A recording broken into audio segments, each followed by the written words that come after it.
father used to say, "Watch this man." He's been cited by IGN, The Quartering, Timcast, The Daily Wire, Bounding into Comics, and even Dr. Jordan B. Peterson. It's only too bad Valiant beat him to Gutfeld. As the insider WDW Pro recently speculated on.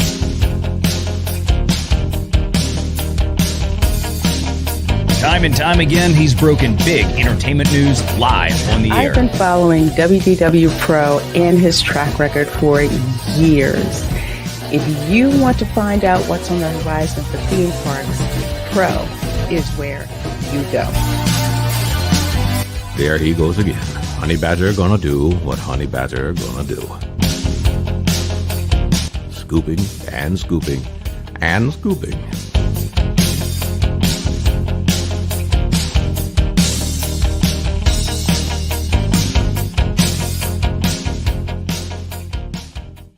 Morty, let's check in on Rian Johnson's new trilogy. Okay. I bypassed the compressor.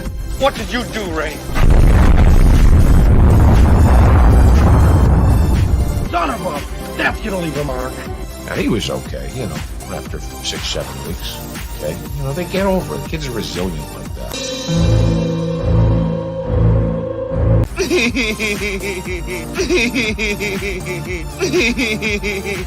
Yeah. I hate it. It's the standard, what would George do? I don't want you here. So sorry, George. I didn't think it would go like this. Blimey, you fools. I've fallen, and I can't get up. Weird. Stay away from liquor, kids. I have always liked Cowabunga. Cowabunga! Now that's more like it, Mr. Wayne.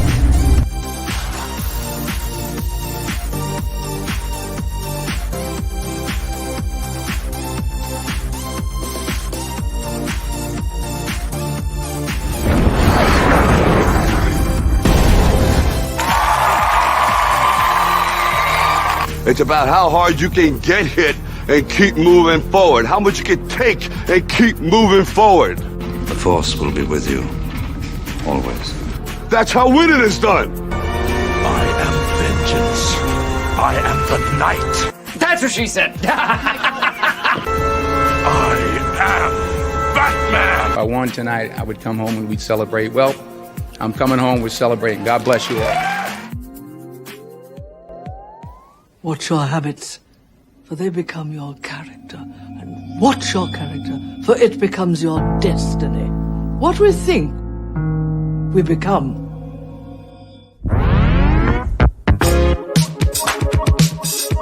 Ladies and gentlemen, boys and girls, in just 2 minutes, the lighting at the Magic Kingdom will dim for the performance of the Pro Show. We hope you enjoy and have a magical, truthful time.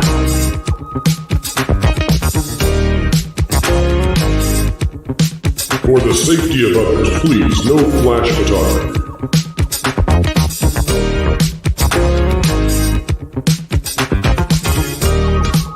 And welcome to Provision 3D. Alright everyone, put on your coffee glasses. Oh boy,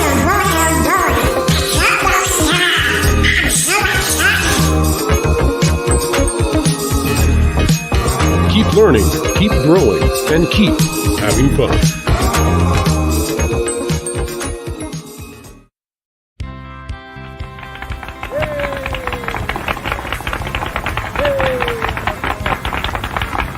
To all who come to this happy place, welcome. You know that you've been taught the golden rule, do unto others as you'd have them do unto you. Yes, Paul. Autobots, roll out. I'm bringing the party to you. If somebody's going to try to blackmail me with advertising, blackmail me with money. Fortune and glory, kid. Fortune and glory. We're going to do it.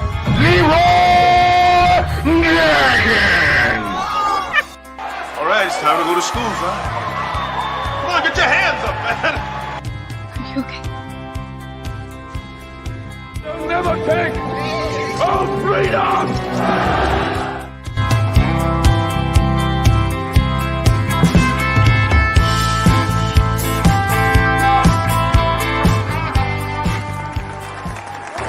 From the redwoods of California to the hills of Tennessee to the Rockies and the Sunshine State and Maine with that bright and shining sea.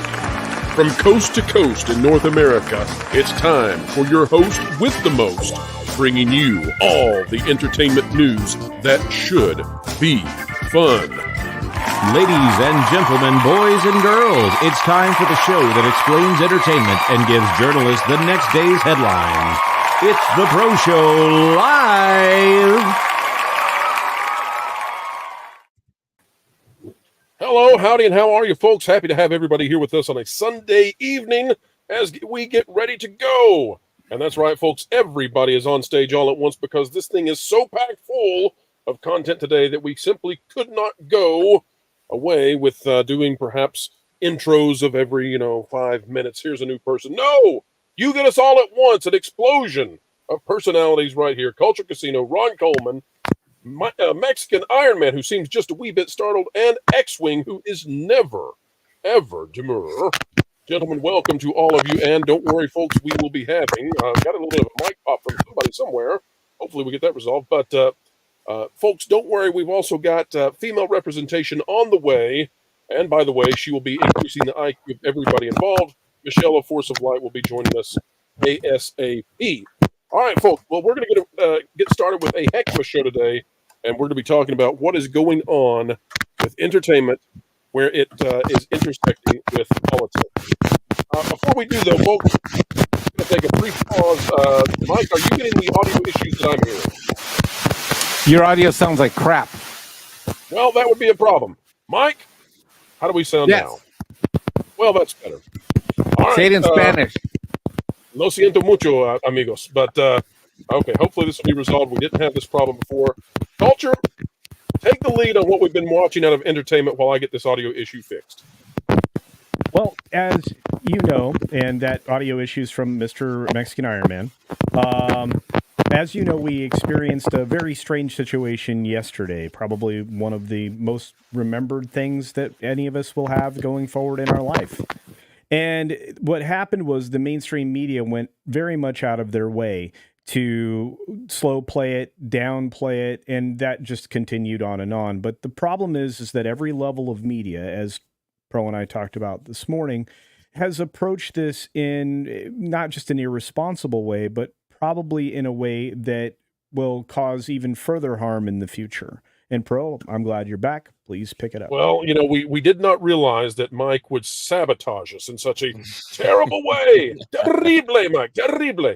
But we'll get Mike fixed. Mike, you're actually muted at the moment until we get this fixed. Let's Mike. Oh no, sorry, Mike. You're gonna have to head to Radio Shack and get that mic fixed for Mike. You're the one who keeps muting me.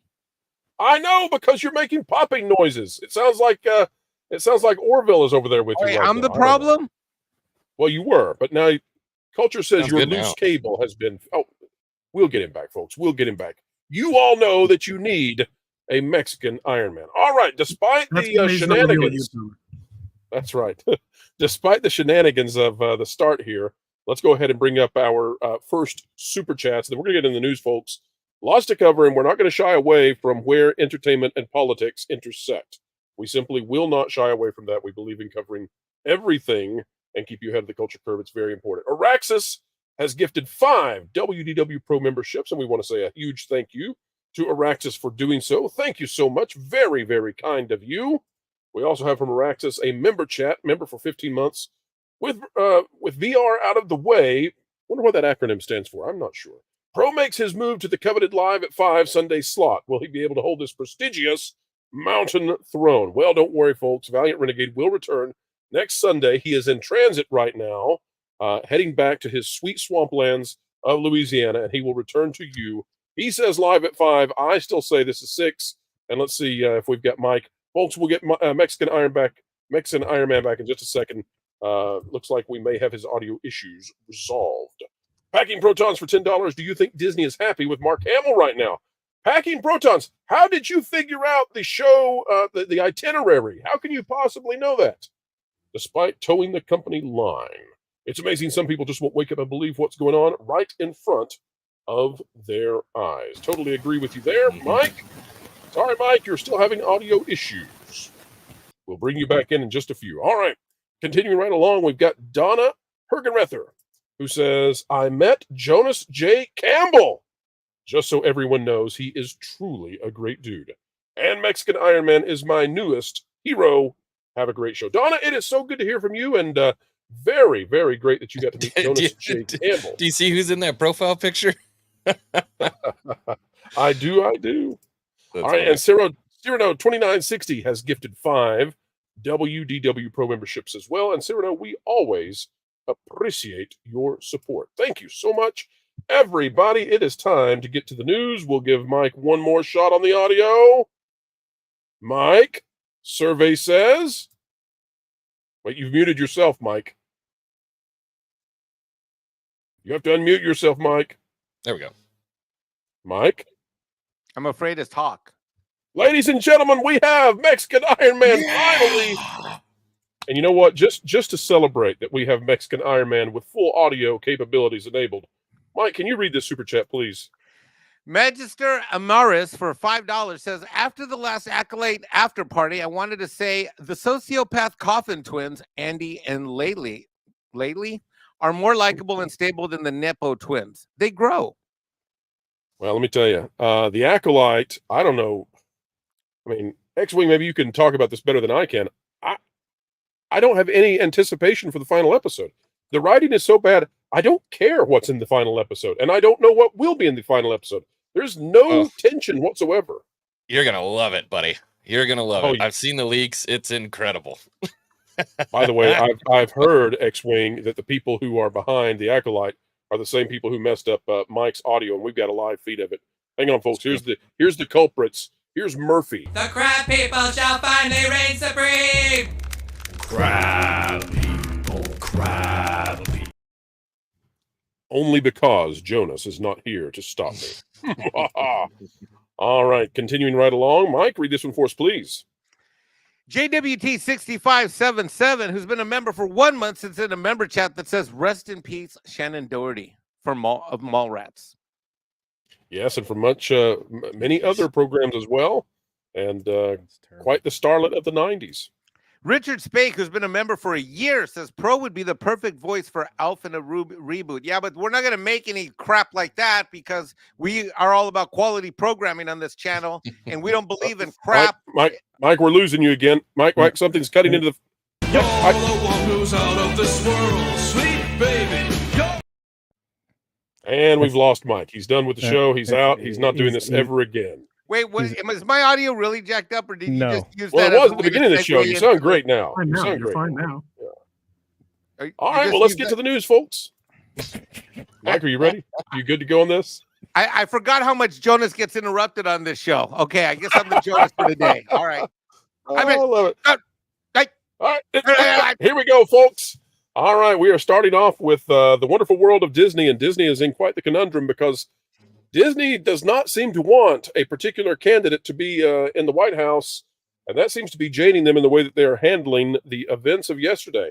Now, I want to set the stage and set the table in the correct way, folks, because quite a few people out there have not treated this with the necessary gravitas, and you've probably seen that if you've been paying attention to any of your social media feeds or watching anything to do with the lamestream.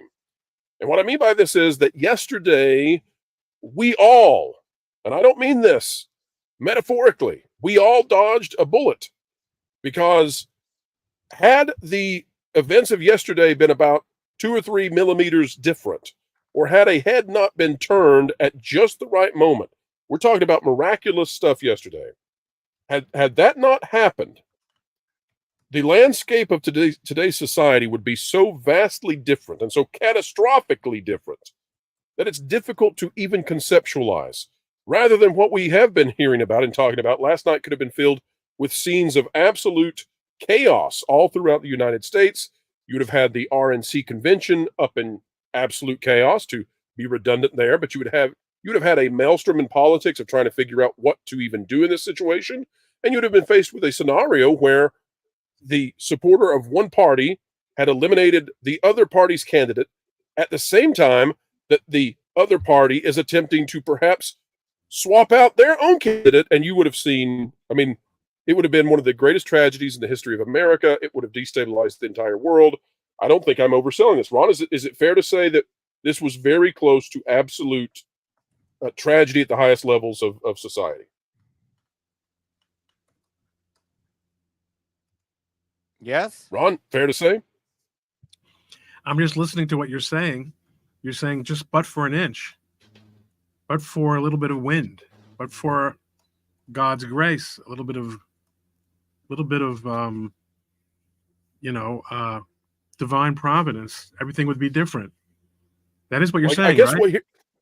I guess here's what I'm asking before we watch this, because I want people to understand the degree to which we really escaped a horrific situation. It would not have just been somebody died, and that was bad enough, and somebody did die. We would have been thrown into tumult. But Ron, if that had happened, what would have been the implications politically and legally for our world? What would today have been like instead? It would be so unprecedented. It would, I think, the closest analogy I can think of is the assassination of Lincoln. More than JFK. And I agree with that. Because Lincoln was assassinated at a time when there was a great instability in the country. He was a truly unique leader. JFK, for all his merits, and he definitely had merits. Let's not be so partisan about everything. I think he's, when I was growing up, he was a little bit deified, and I think we're a lot more realistic about him now, but he was president, and there was a vice president, and that vice president was able to take the reins and be reelected. But this would have been the sort of chaos that we had in the midst of not quite a civil war, but socially and politically and culturally, yes, a civil war. It would have been absolutely catastrophic. I agree with you. Right. And okay, so we're all on the same page. Now, with that understood, one would hope that at this juncture in history, and having just seen how close we came to that scenario, that at least for a day, at least for 24 to 48 hours, the mainstream corporate media could have provided us with enough truth and enough sober analysis that we could have been unifying. And it just so happens that many of our entertainment corporations either are the same corporations that control the news, or they're subsidiaries of such. Now, the Walt Disney Company happens to own ABC News. And here we have the analysis of this situation from ABC News. We're going to talk about it in just a moment. This from Wesley Hunt on the X platform, and it says this: leave it to ABC News to blame former President Trump for his own assassination attempt. Look at how upset they are now that, in their own words, and they say the date, which is not allowed to be said on YouTube, will be in the background. This is contemptible. Folks, we're going to watch this, then we're going to give our analysis of this. In particular, though, here's what I want you all to pay attention to. Remember that we don't shy away from politics when it intersects with entertainment. In particular, folks, what we are aiming to do here today is we're going to give this the Gina Carano standard. And we're going to do this multiple times in the show. Remember what they fired Gina Carano for. And I'm not ready to quibble on whether or not she was fired. She was let go from major projects in the future that she was going to have and are alleged to have been promised to her. Does this rise to the Gina Carano standard for letting someone go? Here we go. This is out of ABC News, George Stephanopoulos, employee of the Walt Disney Company under Mr. Bob Iger. President Trump and his supporters have contributed to this violent rhetoric as well. Well, absolutely, George. We were just looking back this morning at some of the things that former President Trump has said. He warned last March of potential death and destruction if he were charged by the Manhattan District Attorney. Our country is being destroyed as they tell us to be peaceful. January warned of bedlam in the country if the criminal charges against him succeeded. And of course, in March, he said, now, if I don't get elected, for the whole, that's going to be the least that it's. All right, let's pause there, because what they're attempting to do is take statements and then conflate those with statements of violent rhetoric. The problem is that when they say this, for example, that Trump had said that there was going to be a bloodbath, excuse me, that there was going to be a bloodbath. The problem is he was referring specifically and without question about an economic bloodbath, specifically in the automobile industry. And so this is what I find to be disgusting, is that the Walt Disney Company, via ABC News, is taking a moment that we faced tremendous potential for tragedy, unlike anything we've seen in 150 years, and they are equivocating that in a way to downplay it and to spread blame to the victims of the attack. Panel, am I missing anything? And if I'm wrong in calling out Disney for this, considering they own this, they own The View, they own Joy Behar, etc. If I'm misplacing this blame, you all tell me.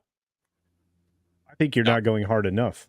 Yeah. Yeah. All right. Well, you do it for me, Culture. What do we got? Well, I mean, initially, the minute this lady starts speaking, she starts speaking about the violence that occurred prior to the previous election. It was massive. It was sustained, and it was done without reason.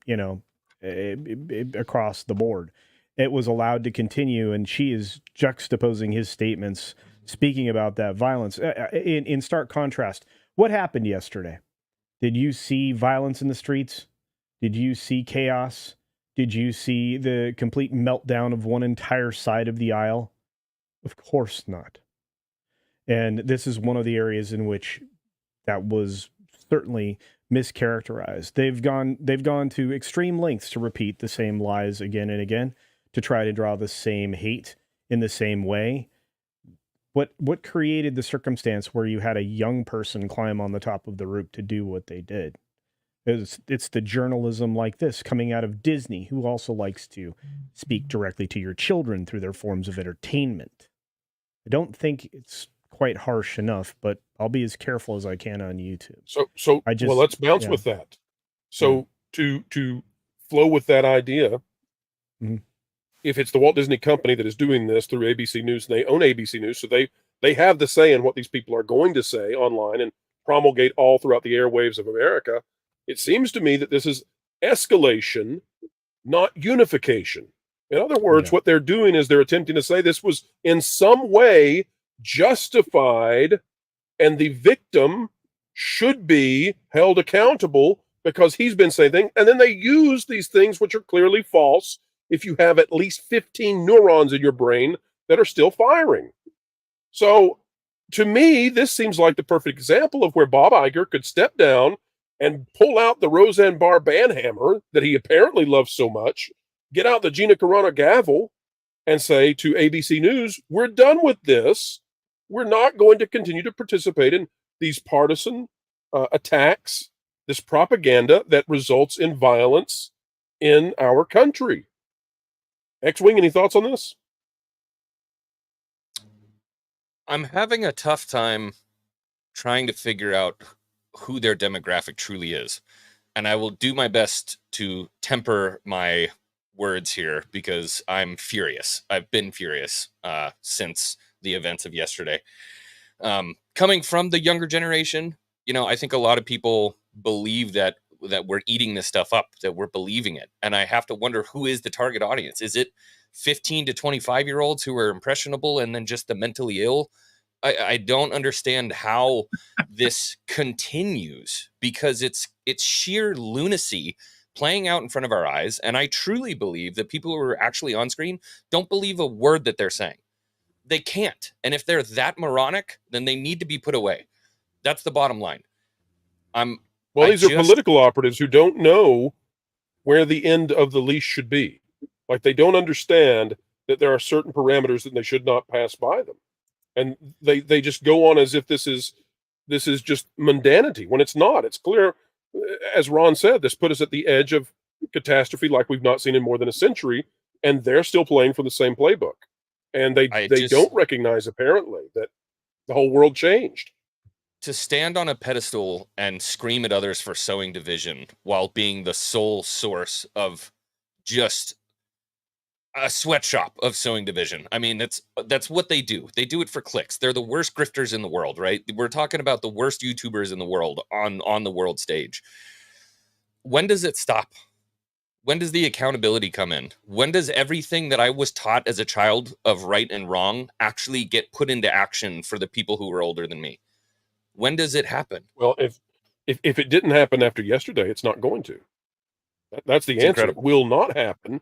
And so that, but the good news about this is then that because of things like YouTube, because of X, we have the opportunity that was not held before, right? We don't have to be confined to the AM airwaves. We can actually speak out, and at least for now, and thank God for Elon Musk, but we can speak out and be heard. And the truth, I think yesterday, for example, I think the ability of folks to get out there and talk about what was happening in real time. If you were on X, if you were paying attention to X, you were at least 2 hours, probably more. You're actually probably something like 12 hours ahead of the mainstream media just by being on X. And I think that's a legitimate concept. So let's finish out this interview and we'll give our thoughts. And then, folks, I want to show you how Bob Iger reacted to a prior political event, and we'll see if we have something equating equal responses here. The country, that will be the least of it. He said he was partly joking and that was taken out of context, but those are indeed his words. And you have heard it from supporters as well, and supporters are certainly in some parts angry. And let's remember January 6th. In so many ways for the campaign, January 6th will probably be in the background after yesterday's event. This is a very difficult time for this campaign. I'm sure this week in Milwaukee, Ron, let me get your thoughts on that one, because to me that's that's can't some kind of despicable in politics. I couldn't hear what she said, so I Oh, apologies. So what's going on there in that interview is that she says in the interview that the events of January 6th will now unfortunately be in the backdrop in comparison to what happened yesterday, and that it makes it difficult for the Biden campaign as a result. Any thoughts on the depravity of our news cycle? When she says the Biden campaign, she's talking about herself. Yes. And everyone in the studio with her there. And she's 100% right. They have pushed it so far. And again, I'm not saying that anyone connected with either ABC or Disney or the Democratic National Committee or any, I don't believe this kid was 20 years old. You can call him a kid, whatever you want. That this scumbag shooter was anything other than acting independently. It seems to me, in fact, from what I've picked up, is that this is a guy who had nothing in his life and wanted to maybe be something before it came to an end. He had nothing and was going nowhere, and this was going to be his shining moment. We'll see how that plays out. But the grief here is for, first of all, they're pasting over their distress that it wasn't successful. Let's not kid ourselves. This is the worst possible outcome, because on the one hand, all the sympathy and all the outrage that has been generated is being generated, but it actually has somewhere to go. The best outcome here for them, it would have been for him to have been killed. So then there would be all this outrage and all this sympathy, and everyone would agree to establish blue ribbon panels and hold hearings. And of course, there would be no accountability. This is the United States government. No one in the federal government in a Democratic administration is ever held responsible for anything. But they would get rid of the threat to their hegemony, their political hegemony. So they're pretty upset about this. But they're speaking quite honestly. It does put January 6th, because January, see, the difference is this involves a gun. Actually, right. No, it's a similarity. Exactly. This involved a gun being fired at a Trump supporter the number one Trump supporter in the world, as well as the man who unfortunately was killed. And January 6th involved a gun being fired at a Trump supporter who was killed. That would be the biggest similarity. Well, here's what they're saying. Of course, we just took a look, and when it comes out of a newspaper from Denver, whatever, the scope and scale of that impact is limited. But when it's coming from Disney and when it's coming from these major corporations that control not only the news but entertainment, that's when we take note, because essentially the news is what's happening in the present. Entertainment is that which is impacting the culture, and the culture is that which will be the political in the days ahead. All right, so Robert Iger releases this statement today. Now, it took quite a while to get this statement out of Bob. Maybe he was in a shower, but Bob had this to say. Bob said, "We are all thankful that President Trump was not severely injured, and I wish him a speedy recovery. I offer my most heartfelt condolences to the family of Corey Comparatori, who is the individual who was murdered by this depraved individual, and I am praying for the other victims of this unconscionable shooting. As a nation, we must all unite in condemnation of political violence." Now, why exactly did Bob Iger put out this statement? Well, I would suggest folks to take a look at this clip from Bill O'Reilly. Here's what he had to say. How about ABC News? Their nightly news is responsible. Good Morning America, responsible. How about The View? A lot of hate. And the chief cheerleader of that hate is Joy Behar. And she has been doing this for decades. Decades. And she gets a check every week from Disney, which is run by a man named Bob Iger. Okay? Iger is apparently okay with Joy Behar, who's been there forever. Hating, hating, hating, hating. Am I wrong? How about ABC News? All right, so Bob Iger taking some fire from Bill O'Reilly. Bob Iger trying to get in front of this. However, folks, let's go back in the Wayback Machine, because Pro has a memory, and that memory reminds me of what Bob Iger did back in January of 2021. You see, folks, it turns out that Bob Iger did not simply release a statement, nor did just Bob Chapek, nor did the Walt Disney Company back then. Now we have an attempt to send our country into the dark ages and create chaos all throughout it. We'll see how they respond. We'll see if the scope and scale is similar. But this is how Bob Iger reacted back in January of 2021. Why does all of this matter, folks, in terms of entertainment analysis? Because January of 2021, if you can believe it, is when Disney decided it was going to transform itself even beyond what Bob Iger did to the company in order for him to potentially run in the Democratic primaries. Don't forget that that's the kind of crazy we live in, where the Disney company transformed itself on the heels of that event in January of 2021. We'll roll the tape. You decide for yourself. Here we go. Well, I mean, Bob has talked about this eloquently since he's become CEO. I'll say a couple of things about it. We've tended to shy away from politics, and in doing so, I think we've shied away from talking about issues that aren't political at all, like the issues that we're talking about today. Because we believe in doing so, maybe it looks like we're taking a stand. Well, in that reality, we should be taking a stand. I take responsibility for this. I was CEO for 15 years. And so I manage the company's public-facing processes. Now, folks, we won't watch the whole thing. I know we're having some technical issues on some of these videos, but I just want to say, Bob Iger was fully on board with getting this company into politics following that event in January, and he goes forward and talks about it. And by the way, this is how we got the revamped and powered up Reimagine Tomorrow. This is how we had the introspection to try to find anything that could possibly offend the left and alter this company. This is how we started seeing classic Disney Americana labeled as offensive and part of a lesser time in our history that needs to be viewed as such. This is how they began to chip away at the legacy of Walt, was through this. And I just want to ask the panel, do you guys think we'll have anything approximating a similar response, or do you think we get a 3-sentence statement from Bob Iger and that's sufficient?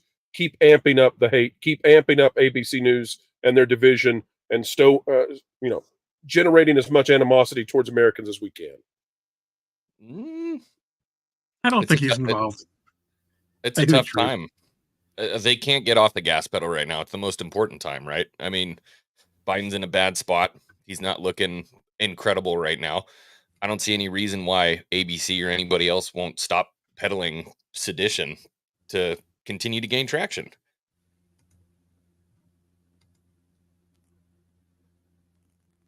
Well, I think what you said, X-Wing, is correct from the point of view of ABC News. But I don't think Bob Iger is operating at that level of management detail. I think what he's going to... Should he be, though, in this kind of a scenario? I'm sorry? Should he be, though, given the seriousness of the moment? I think that the only thing he cares about is, I mean, you heard me say this many times, is his personal wealth. And what he's doing is what he believes, like when you say, should he be? He's not a moral person. He doesn't operate on a principled basis with respect to anything. So I could, on the list of things he should and shouldn't be doing, to tell you the truth, as CEO of the Disney Corporation, which has, ABC News is an institution, and ABC Network. They're institutions that existed well before they were acquired by Disney. They have their own culture, their own management, their own standards. And for him to all of a sudden now step in and try to tell them how to run things, that just can't go well for him. So he puts out this plain vanilla statement. Frankly, who the hell is even asking Bob Iger's view on it? I mean, what's the level of society that people are required to have an official statement on issues like this? I'm not being facetious. Did he have to say anything? Did every corporation? No, I agree with you. Of every corporation have a statement? Isn't it obvious? No, I agree with you, Ron. Where the corporations put themselves in a position where they have to make a statement is because on January 6th, all the corporations came out simultaneous and created a cacophony of condemnation. And so now they're in this position where they've all decided they're political in some way. They're all tied to ESG and DEI and the left-wing politics of the day. And by golly, they can't have it any other way. They have every right in the world to still be political. You know what, frankly, what's astonishing to me, I don't know how long this is going to last. For all I know, it stopped already. The Biden campaign stopped running political ads. That's astonishing. I give it a week. It is astonishing. I will agree with that. Amazing to me that we are still civilized enough that, notwithstanding the fact that the absolute moral responsibility, and again, I'm a conservative, therefore I believe the shooter is responsible for the shooter's conduct. All the things. He's not a zombie. No one put him up to it. But if you want to talk about an atmosphere of accelerated hate and demonization, if you think those things are relevant, and they're not irrelevant, Biden has as much responsibility for this as anyone on earth. And yet they stopped running ads. Yes. Now, the fact of the matter is, I'll be a little cynical here. Of course, I'm Ron Coleman still. Presumably, they stopped running ads because they realized it would come across really bad. It would come across really bad. And those Can I be even more cynical, Ron? What's that? Can I be even more cynical and say someone there may have said, all these donors are refusing to pay us unless he drops. This is a great time to pull back and seem magnanimous. Yeah, but also it would the stuff that was queued up, I'm sure, was going to be the usual really vicious personal stuff. It wasn't as if they could have stepped back and said, let's run the grade B ads where we just talk about our successes and our policies. It's all about the demonization. So that would have come across, like that was just common sense. But nonetheless, it's a modicum of decency that we should at least appreciate. So I'm not so much. I've never been a defender of Bob Iger here, but I don't think this is his job, and I don't think this is really his problem. That's my. It shouldn't be his job. He needs to. Let's put it this way. I would be a happy camper if Bob Iger no longer weighed in on major historic moments and Disney went back to being a children's entertainment corporation. Bro, I would be a happy camper. We got a guest in the back. I'd be a happy camper if you let her on. Well, fantastic, folks. Let's bring on someone who is an absolute force of light, and we're delighted to have her. Folks, please welcome. That's right, a great segue. Welcome aboard, Michelle. Happy to have you. And as you hop in, you've been busy with convention stuff. You've been busy hanging out with Gina and the rest, and Valiant has been bouncing all around you. But Michelle, have you had a chance to catch the Valiant post any more pictures with Michelle? Can he... we got a good one last night. I think he posted. I'm not sure. Oh, yeah, he posted it. He posted every it. single one. That's not even counting the ones he sent to his friends. Yeah. I assume you knew he was taking. So, Michelle, married and you're a woman of God, and I'm jealous. Poor, you know what? Here you go, Mike. There you go, Mike. You can be right over there with Michelle. No. I can't trust you with that. No. Michelle, you've been watching some of the coverage, I'm sure, of the event from yesterday. In particular, we've been discussing the Walt Disney Company and ABC News. What's been your take on how this has been handled by the mainstream? Well, I'm not sure how. You'll have to inform me because I've been so busy on how ABC News handled it. But I actually was discussing that on our live stream just a few minutes ago. Not that I go for CNN for my news anyways, but anyone who happens to be out there that maybe just grew up watching CNN or whatever, after the absolute disgraceful thing that they put out after a former president and a current leading candidate to become the next president was shot at, and their article they put out was Trump falls down. Like, no more information given. These people are frauds. I mean, they're not journalists. They're not covering news. They showed you who they are. Like, they do not care about the truth. They are just protecting what they want. Well, I think that is well said. And hopefully this can be a moment where the better voices gain more and more attention, and we can begin to push out the charlatans who would mislead and sow division amongst all otherwise well-meaning Americans. I think there's another angle here related to what you were talking about in that video clip. We got to remember that Bob Iger at one point, we forget that Bob Iger at one point was on the short list of the top 4 Democrat candidates for president a couple of elections ago.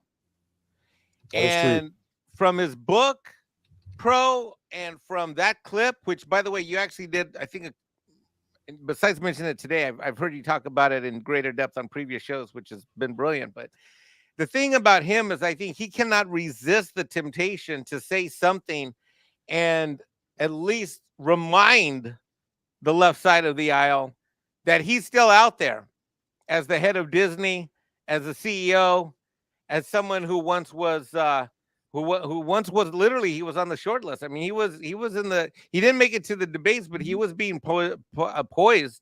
And between, you know, his platform of running ABC and Disney, he should have been a lock, and then the politics went a different direction on him. Well, it was below him, Mike. He's Bob Almighty.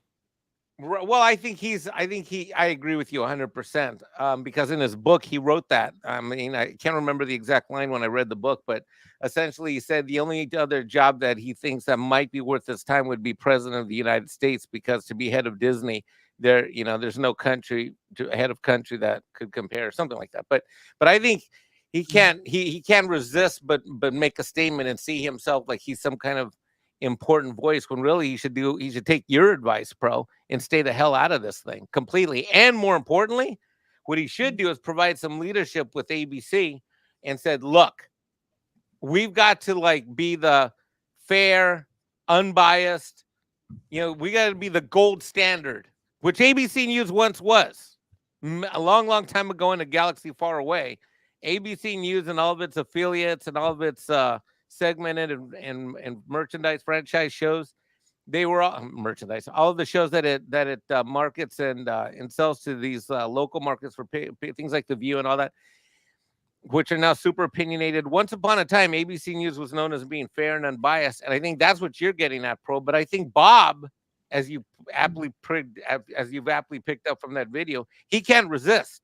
He just can't resist making a statement when that is the last thing that Disney should do amidst everything else that's been going on. Old habits die hard. I think that's what's going on. Can you guys refresh me? What did Bob say about, I mean, how do you say something other than just you hate what happened over this situation? Boilerplate condemnation. Just boilerplate condemnation. He put out this statement, Michelle. This is the Bob Iger statement. The problem is that on ABC, what I have been unhappy with, and that's an understatement, is that on ABC News, they seem to be blaming the victim. So they are attempting to use hoaxes and all kinds of propaganda to claim that Trump has said things which clearly he did not, or are being connotated in a false way, in order to say that, well, he's to blame for being shot. I mean, we're talking about someone who was shot. You know, all of us are incredibly lucky that it only hit his ear, but the president was shot, and they're coming out and say, well, he gets what he deserves because he was using incendiary language that we made up. I guess that's not to say he doesn't use incendiary language. But. So my angle, Michelle, is that what he said is great. However, he shouldn't have to say anything as head of ABC, and if he is or head of Disney, and if he is going to say anything, he shouldn't be a hypocritical bastard CEO when down line in management and on the front lines of media in that same company, they're saying all the things that Pro's covered thus far that they're doing. You know, he's up here, blah, blah, blah, blah. I'm like, you know what? Just shut your mouth. Or if you are going to open your mouth, at least don't be don't be a hypocrite with what's really happening in your organization. That would be like duplicitous. My name is Bob. That'd be like Mexican Iron Man Productions announcing a new Alf line of merchandise when the company and its CEO hate Alf. That's right. And just like with Mexican Iron Man Incorporated, I think that's what we're calling it, right? We never leave a super chat behind because we follow the exemplar that is Mike, Mexican Iron Man. Mike, read Can it I for ask us, you guys please. a serious question really quick before you do that, Mike? Did the Please. CEO of Costco put a statement out? No, did he? Did the CEO of Costco? I don't think so. Just a quick. Well, then. Oh, that's your point. Got it. Yeah, see, that's what I mean right there. This guy. Shut up. Sorry. Costco raised the price on their hot dogs by 3 cents during the time so that they you gotta get it out when it won't hurt you. All right, here we go. Packing Protons for $2 says we lost our three, Richard Simmons and Dr. Ruth. That's been a rough 24, 48 hours in terms of celebrities and man, it's no fun seeing some of these people move on. Yeah, I've always wondered what it was going to be like when I got older and people my age or younger or a little older than me would start dying, and now we are here, and it's really weird. It's really weird. Hashtag not a Mexican spring chicken. Dan's Life at the Kingdom for $2 says blame it on DEI hire for Secret Service. No bueno. Well, the head of Secret Service and Ron, I don't know if you want to talk about incompetence here, but the head of Secret Service apparently was previously working at Pepsi and defending Cheetos. That's the that was the prior Secret position. Service for like 23 years before that. Oh, She what? Now, Ron, that is not as sensational. How dare you, sir? How dare you give us actual hold on, logic and depth I of like the Cheeto analysis? angle more. She failed to. She reached a point at the Secret Service, evidently, where she failed to advance any further, which is in and of itself unremarkable. That happens to most people in most organizations. She moved over to PepsiCo, where somebody with their kind of experience is going to be very useful, and if they're good at planning security for for corporate executives. But Highly dangerous atmosphere. obviously she was hired back to the Secret Service because she's a chick. And it now becomes and she has been interviewed and featured many times in the last couple of years of talking about her goals, her goals about getting more women into the Secret Service and more representation. So, it's not the fact that she was at PepsiCo before. Frankly, I wouldn't mind if more department heads in the federal government had private sector experience, but not this one. Whatever. You turned it around where I almost agree with this. Darn you, Ron. You're persuasive. Have you thought about going into a career field that requires persuasion in any way? We know for a fact that she didn't get the job done. She had one job. Yeah, not be a DEI hire. All right, next super chat. I put a bunch of offensive videos on Twitter about this issue.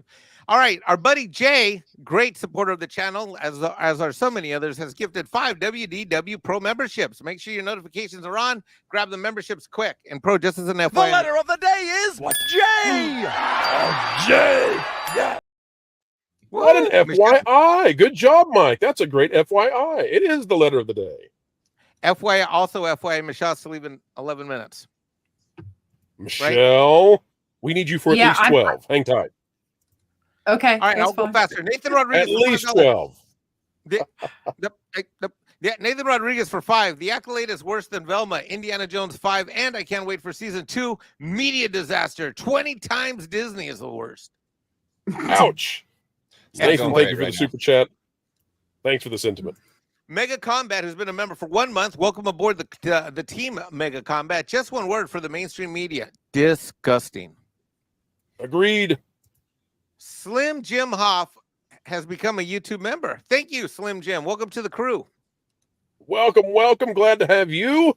And because we have Michelle for just a short amount of time, folks, it's time to go to the next thing in line. This is really something, though. Remember, we need to use the Gina Carano standard here about who should stay and who goes away. And today we're talking about Mark Hamill. Now, folks, before we get into reading what Mark Hamill had to say, I need to give just a little bit of background here. We've reported repeatedly here on this channel that we believe that Mark Hamill is working on the Mandalorian movie set to come out in 2026 under the direction of one Jon Favreau, co-written and co-directed with Dave Filoni, and undoubtedly the talons and tendrils of Kathleen Kennedy all throughout it. Not a good sip of coffee to be found on any other production sets. Her barista skills are not impressive.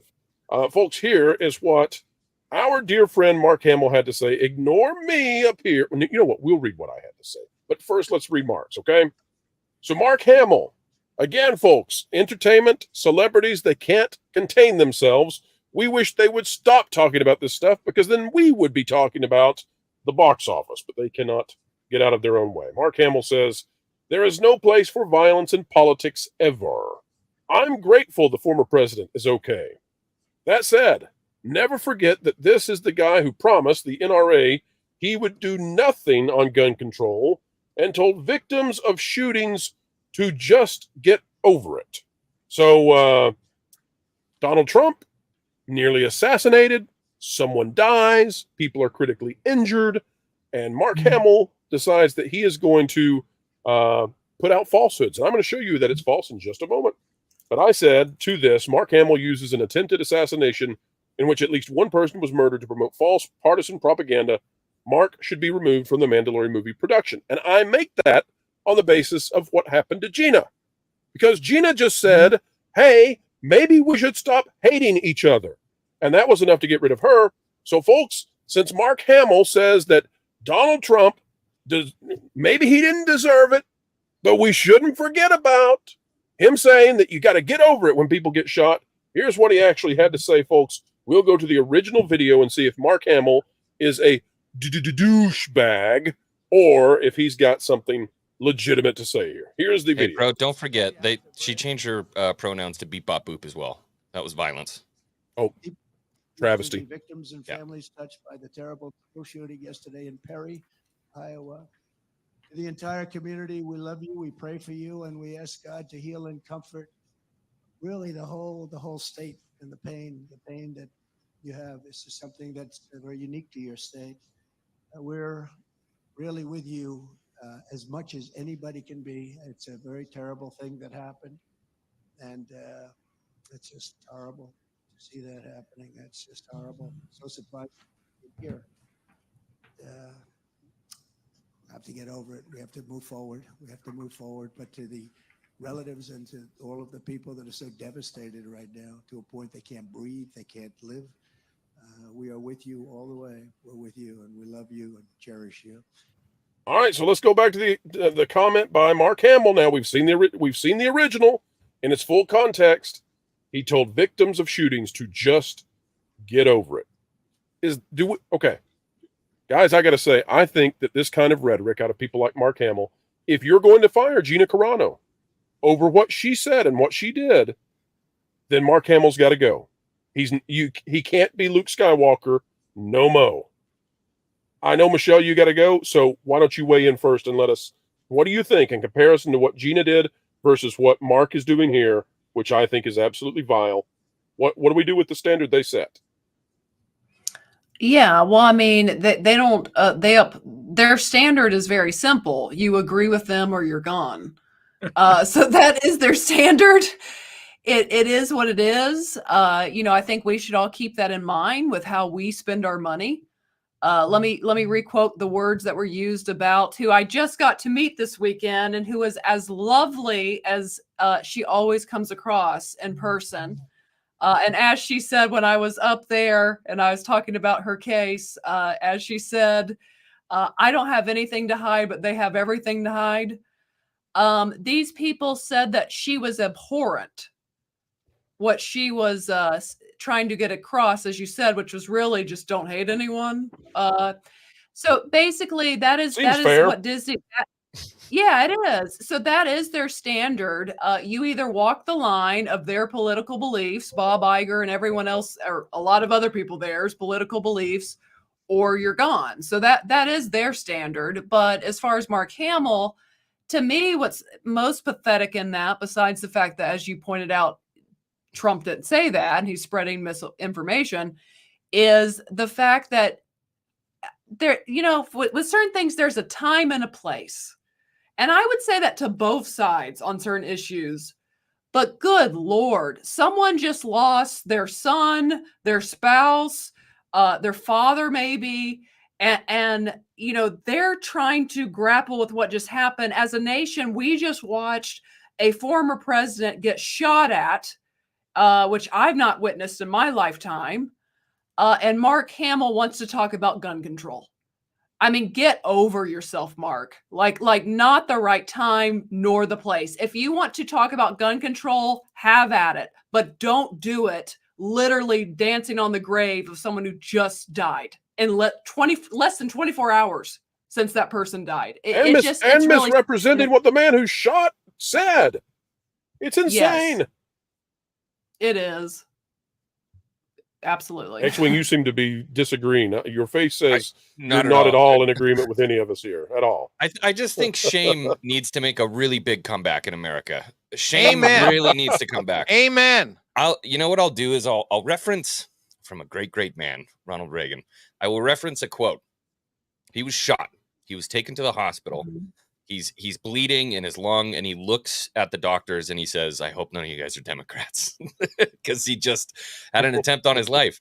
And the doctor looked at him and said, "Today we're all Republicans, Mr. President." That's how you respond. Right. Where is that sentiment? Where is that sentiment today from people like Mark Hamill? And if you don't, if you can't weigh in without misrepresenting the person who has just been shot at an event where people died, then don't weigh in at all. It's that simple. Just, if you can't do it, then don't do it. Mark, we're sorry. Could you at least embody the spirit of Luke Skywalker for a moment of your life? Just do it for a moment. Culture, any thoughts? Of course I did that. Look, mom taught us this, at least most good moms. If you can't say anything nice, don't say anything at all. That's essentially what X-Wing, yourself, and everybody is saying. And look, everything that I needed to know I learned in kindergarten is somewhat accurate. If you were taught properly, you learned civility, how to be polite, courtesy, etc., etc. You learn manners. You learn to consider the larger things around you. And that's when your world kind of grew. That's when your worldview really, truly started to shift as a young person, was right about kindergarten.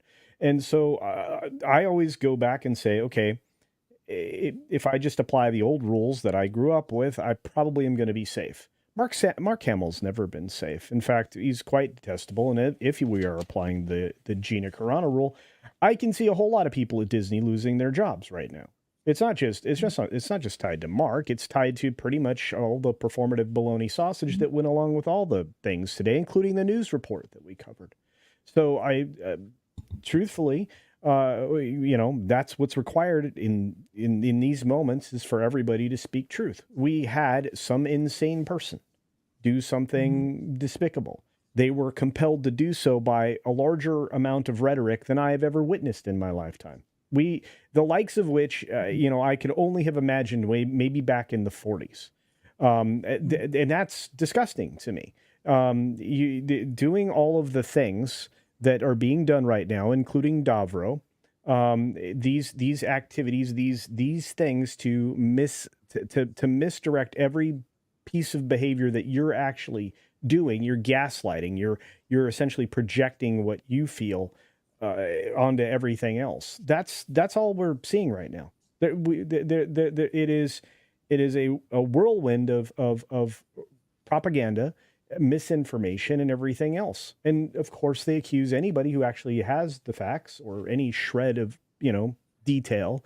They tear them apart, and then they become the victim because they were pushed back against because of said facts, science, etc.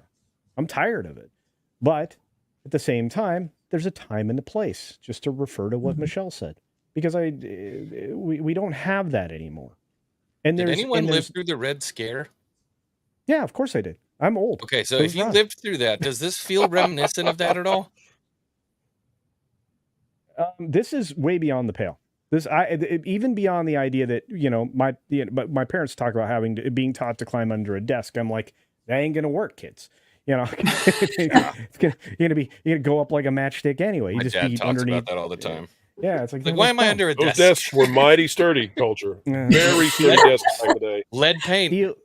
I'm just saying, maybe it wasn't a bad idea. Well, I do know this. But now, before we go any further, we do have a member chat for Michelle.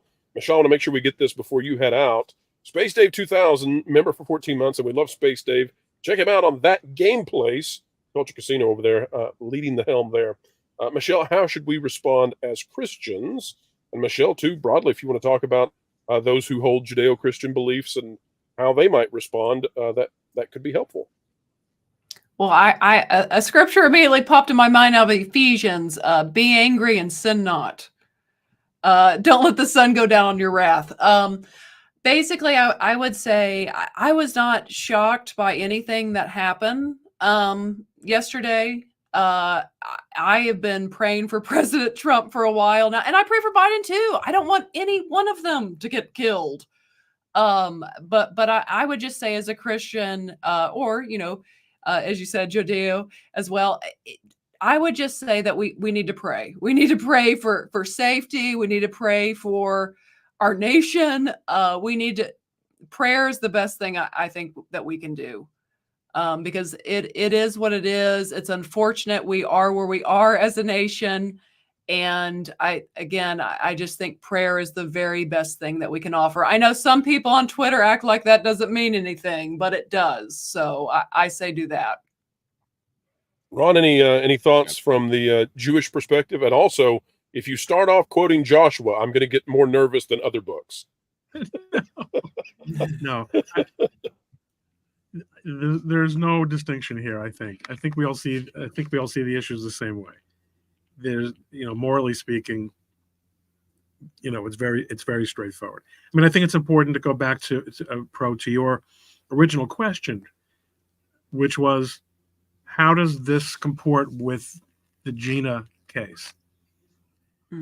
And we actually, in discussing this issue before, both on your program and on Valiant, we talked about this idea that, generally speaking, an employer has the prerogative to fire someone for expressing views that they just don't want to be associated with. California law happens to make that particularly difficult. And Disney's position is, well, under the First Amendment, people are going to, we should be able to fire someone because the First Amendment gives us a right to control what our messaging is. So then we were asking, to what extent do people really associate an actor or actress's comments with the company itself? And then we use some extreme examples, right? So, and I gave the example, I think, of Mel Gibson. And Mel Gibson doesn't work in Hollywood anymore because he's pretty, and he's a super talented man.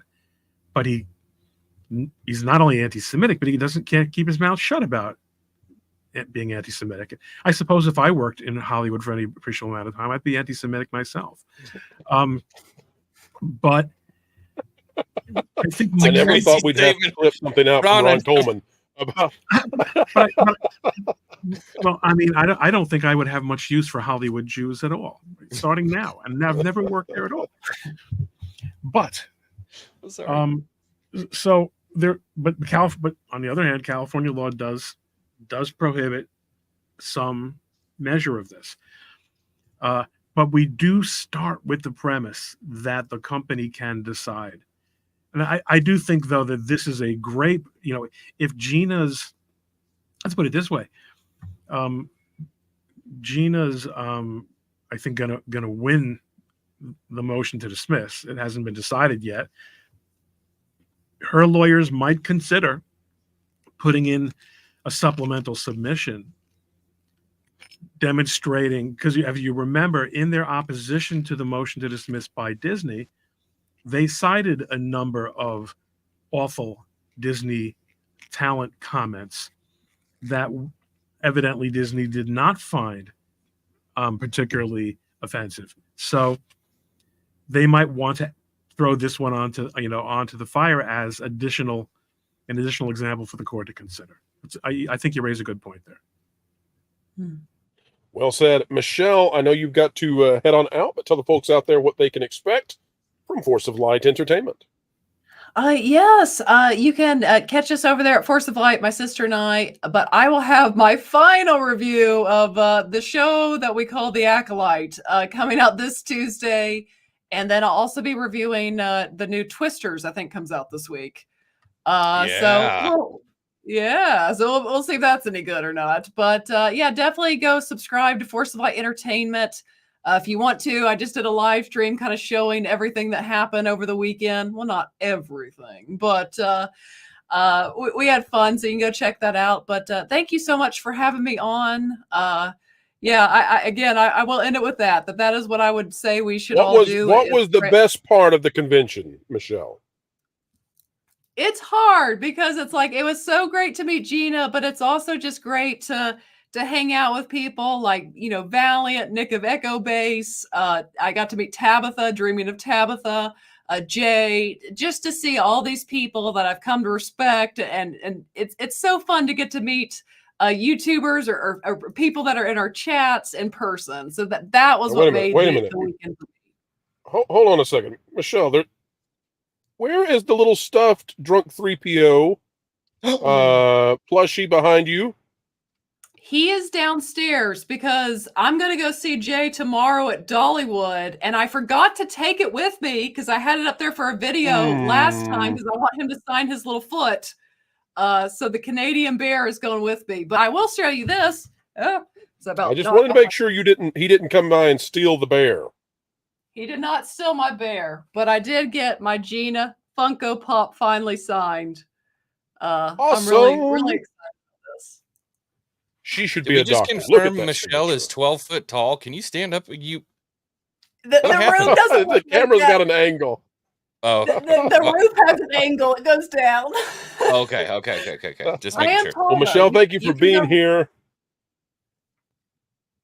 Oh, I was just gonna say he could go see the picture of me standing next to Jay. I am tall. I'm just not that tall. So I've heard Jay was actually extremely short in real life. I've never met him, but yeah.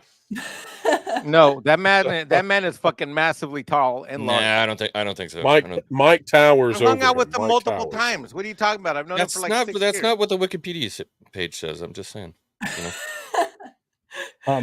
You know? Are you on Wikipedia again? We told you not to use that. Michelle's got to go. That's She's a got a different story. commitment. All right. All right, Michelle, get out of here. Get out of here, Michelle. Thank you, gentlemen, for having me on. And yes, last thing I'll say is just pray for both President Trump and Biden for their safety, but just, for our nation in general. But you guys have an awesome rest of your chat, and I will see you guys soon. Good night, Michelle. Bye. Thank you, Michelle. All right, and as Michelle leaves, another joins the panel, folks. Who could it be? Who could that be? Let's go see, boys and girls.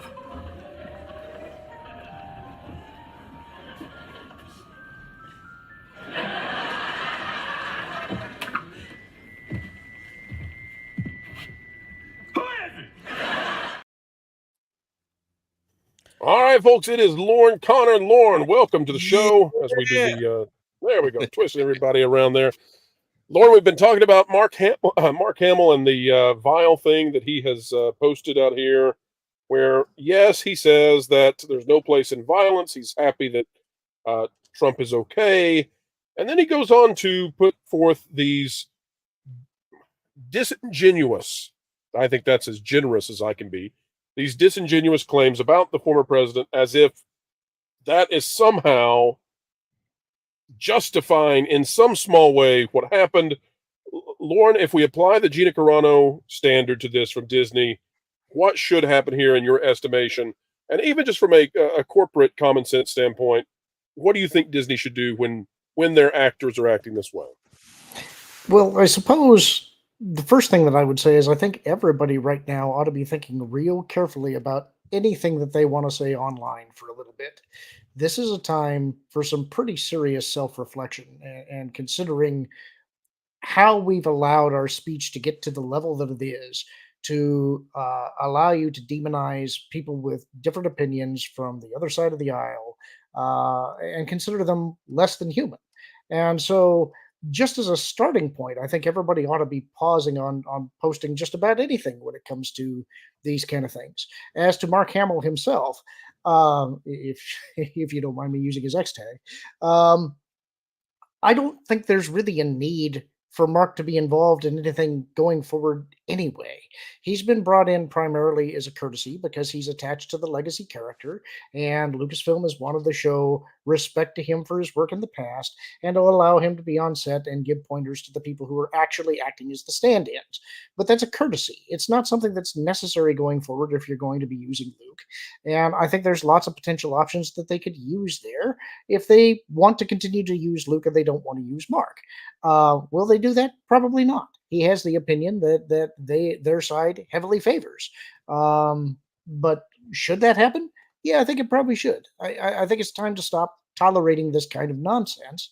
And we need to get back to a place where we recognize that those on the other side of the aisle might have some valid opinions and that we're all allowed to have our opinions without being under threat. Right. We need each other. We need each other. A lot of times, your place in politics is sort of determined by your psychological proclivities, I guess is the way I would say it. And we've got to find a way to get along. But I also think that part of getting along is all sides need to tell the truth. And this my truth junk, I'm over it, because all it is it's anti-logos. It's an anti-God position. It's an anti-science position. It's anti-objectivity position. And our news media, our corporations have follied with it, and it's faltering the nation. This idea that there is no objective truth. It's whatever you believe. And power and narrative, that's what we should believe in. Enough of it. I have seen enough. But Mike, I have not seen enough super chats. Here we go. You know, it turns me on when you say you want to read. That was a hell of a segue. That I might make a super chat just for that. The C-Man for $5 says, WDW Pro, can we get your channel and that Parker place over on Rumble? I am sure Kocho could help out. See, man, we're working on quite a few things right now, including getting the Pro Show onto Spotify and Apple and all of that. So many things in the works, and we'll see about Rumble. We have a channel for WDW Pro on Rumble. I'm sure we can get that part placed over there as well. It's all being worked on. There's just so many cogs in this clock, but it keeps ticking, and we don't want to make that stop. Going Shogi for $5 says Disney is using money from Inside Out 2. What's DP3? Deadpool 3 and Parks to fund the peddling of this propaganda. Gotta stop pretending just because a shiny movie is dangled. Yep. The amazing thing about Inside Out 2 is that despite its profits, and the profits we surmise will happen off of Deadpool and Wolverine, they pale in comparison to the losses that we believe might be happening at Disney parks as people seem to not be going anymore. That's a huge, huge story, and we'll be covering it over the next weeks. So hang tight. We'll go there. Go and Shogi. William Thompson, a supporter for the last 7 months as a member, says, sorry, guys, I ditched you for two lovely ladies. Wait, what? Sorry, guys, I ditched you for two lovely ladies. Force of Light Entertainment. Force of Light Entertainment. Mexican Iron Man, I see you don't try to hide you are a YouTuber for all time. I am not a YouTuber. I am here today as a guest super chat reader. Thank you, William Thompson, for your support. You are the substitute executive producer extraordinaire, of course. Yeah, I'm the DEI hire of the day. I see Cthulhu for $5 says, can anyone explain how royalties work for the picture everyone is now using? I hope that person gets a huge payday no matter the politics. So, guys, that photo was taken. I'm trying to remember. Was that the Associate Press? Did AP have that photo? So that journalist, now I know that it's being shared all over X and Twitter and all of that, but if it's going to be used on any of the major networks, that's going to be a thing. You're 100% right. I was involved. Remember when there were the 9/11 picture of the firefighter standing in front of the X, in front of the cross in the rubble, and that picture was used by a lot of people. And one of them was Sarah Palin, and she got sued, and I represented her in that lawsuit, which eventually settled. She paid him the price of a shoebox or something. It was so stupid. But right now, they really can't stop people from using it on social media. It's when people, it's a little bit, it's a different landscape now. What I do wonder is whether there's only one picture. There might be, like in the Iwo Jima situation, that many people took the same picture at the same time. Right. In which case, whether it's watermarked or, it might get interesting. But you're asking a good question. But it was also featured on Time Magazine. So, and I assume it's the same one. It could be different, like you're saying. If it's the same one, compensation, one would presume, occurred once it hit Time Magazine. That would be just an assumption. Time Magazine probably doesn't own it. They probably purchased first use rights, right, but not exclusive. This is the case generally with freelance photographers, or even which is how most of them operate. Moments like I know they hate Trump. I know they hate Trump, but surely that's a Pulitzer. I mean, that will become one of the most iconic photos in the history of America. Don't call me Shirley. I think we've discussed this before. Is that an airplane reference? It is. Bro, I'm going to call foul on you. You misgendered him. SFX314 Sabretooth Raptor, who's been a member for 11 months, says Mexican Iron Man is or man and pro keep growing. What does that mean? Pretty sure he meant he is our man. Oh, Mexican Iron Man is our man and pro keep growing. All right. And an excellent super chat reader. I've been blowing it all day and night. I'm rusty. Daryl the Derelict for $5. What up, Daryl? Says, Iger's response to yesterday is almost verbatim what Biden and Harris said. Those two were identical. Democrats don't have good writers either. Sheesh.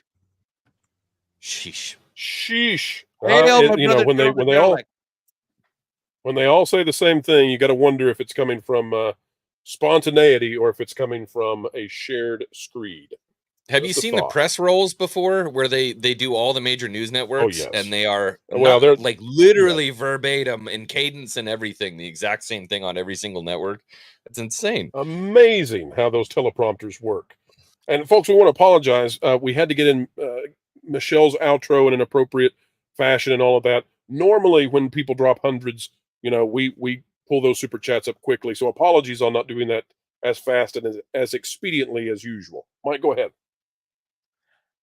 I'm interrupting myself, see? Ken Green for $100. Thank you so much for your support. John Adams once said, and I quote, "Our Constitution was made only for a moral and religious people. It is wholly inadequate to the government of any other. Morality and virtue are the foundation of our republic and necessary for a society to be free. This is the problem in this country." And I agree wholeheartedly. We are a republic, not a democracy. Democracies... We're a constitutional republic. We're a constitutional republic because democracies are quite It's a democratic. pedantic point. Forget it. Don't get hung up on that, please. Okay. What I would say is morality is the bedrock of any civilization. Go ahead, Ron. What does this have to do with pediatrics, Ron? Come on. No, Ron, make your point. I don't want it to be obscured by the audio. What was your point, Ron? That our republic has important democratic features, and whenever someone says that we're a democracy, which has been said in America since almost at the beginning of the republic, no one meant to say that it was literally a pure democracy. That would be silly. The people, right? A pure democracy would be exceedingly difficult to run. Are also republics. I think that's true if you're ascribing honest intentions to everybody involved, but I think that there is a...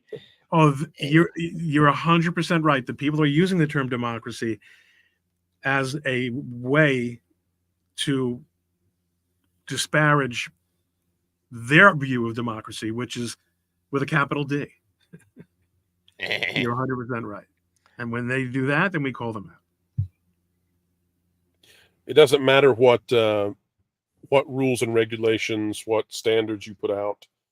If your average person doesn't feel safe, if your communities no longer operate based on shared morality, then everything devolves into chaos. You can't have a top-down dogma. Your morality has to move in every direction of the social hierarchy. That's the only true way to have these principles work. And I think John Adams is exactly right. And Tangreen, I want to thank you for your $100 super chat. Very kind of you and well taken. I would actually push back on that slightly because what do you got, Lauren? The whole point of the way that our government was set up was the understanding that man is flawed and that at heart he is not a wholly good and moral creature. And so we set up these systems of laws and checks and balances in the government to try and frustrate the ability of that to be exploited, so that we have that's the whole point of the government in the first place, is recognizing that men are not going to be angels on their own, and so there has to be some system to deal with that. So I think, while I get the intent of what Adams was saying, I don't agree with him that the constitutional republic that we set up is only in place for a good and moral people, because as a whole, we're not. That's why we have laws. What if it's cyclical? That's a great point. What if it's... Yeah. Go ahead. No, I was going to say the same go thing. ahead, You're about Mike. to say. Go ahead. No, I'm with you. Go ahead. No, finish it. You were going to say... I was just going to say the I think what makes this function is that the people, the average people, we are the people, we are the government, and that government is formed via people searching out idealistically the best ideals of those in the community to find their best representatives. And so that is supposed to then percolate up the highest moral compass in an individual, brought up then either to the state or to the federal government to represent the ideals and the best that we can aspire to be. The problem is that we've put liars and cheats all in it. So how's that going to go for us? That's my point exactly, Pro. The moment we stopped exemplifying American exceptionalism is when we lost the country. I blame it on lawyers. All right, next super chat. Thank you, Tan Green. Cichlid for $20 says, now, bullying is why this 20-year-old did what he did. When I was that age, I had done almost 3 years in the U.S. Army, being yelled at and pushed to, quote, be all I can be and get up as early as I can. Turned a boy into a man. In other words, you were bullied, Cichlid. You were bullied to become a better man. Right. It works. That's right. Into taking on major responsibility. I would like to bully Lauren into watching The Acolyte because I'm pretty bummed out that I haven't seen him suffer. I was waiting for this for a year. You all know Mike, my we're price. trying to set up we're trying to set up a charitable stream where Lauren watches The Acolyte, and we take all the super chats and all the money donated, and we give it to a cause, children with some sort of need, and we're trying to force Lauren into it. He turns green though every time we suggest he watch The Acolyte. I don't know what it is. I just don't see how. Watch me gaslight him. Watch this, bro. I don't see how Lauren can be an expert in Star Wars if he hasn't seen all of it. The Acolyte is not Star Wars. Facts. Shit. He set you up and you knocked it down. Damn it. All right, next super chat.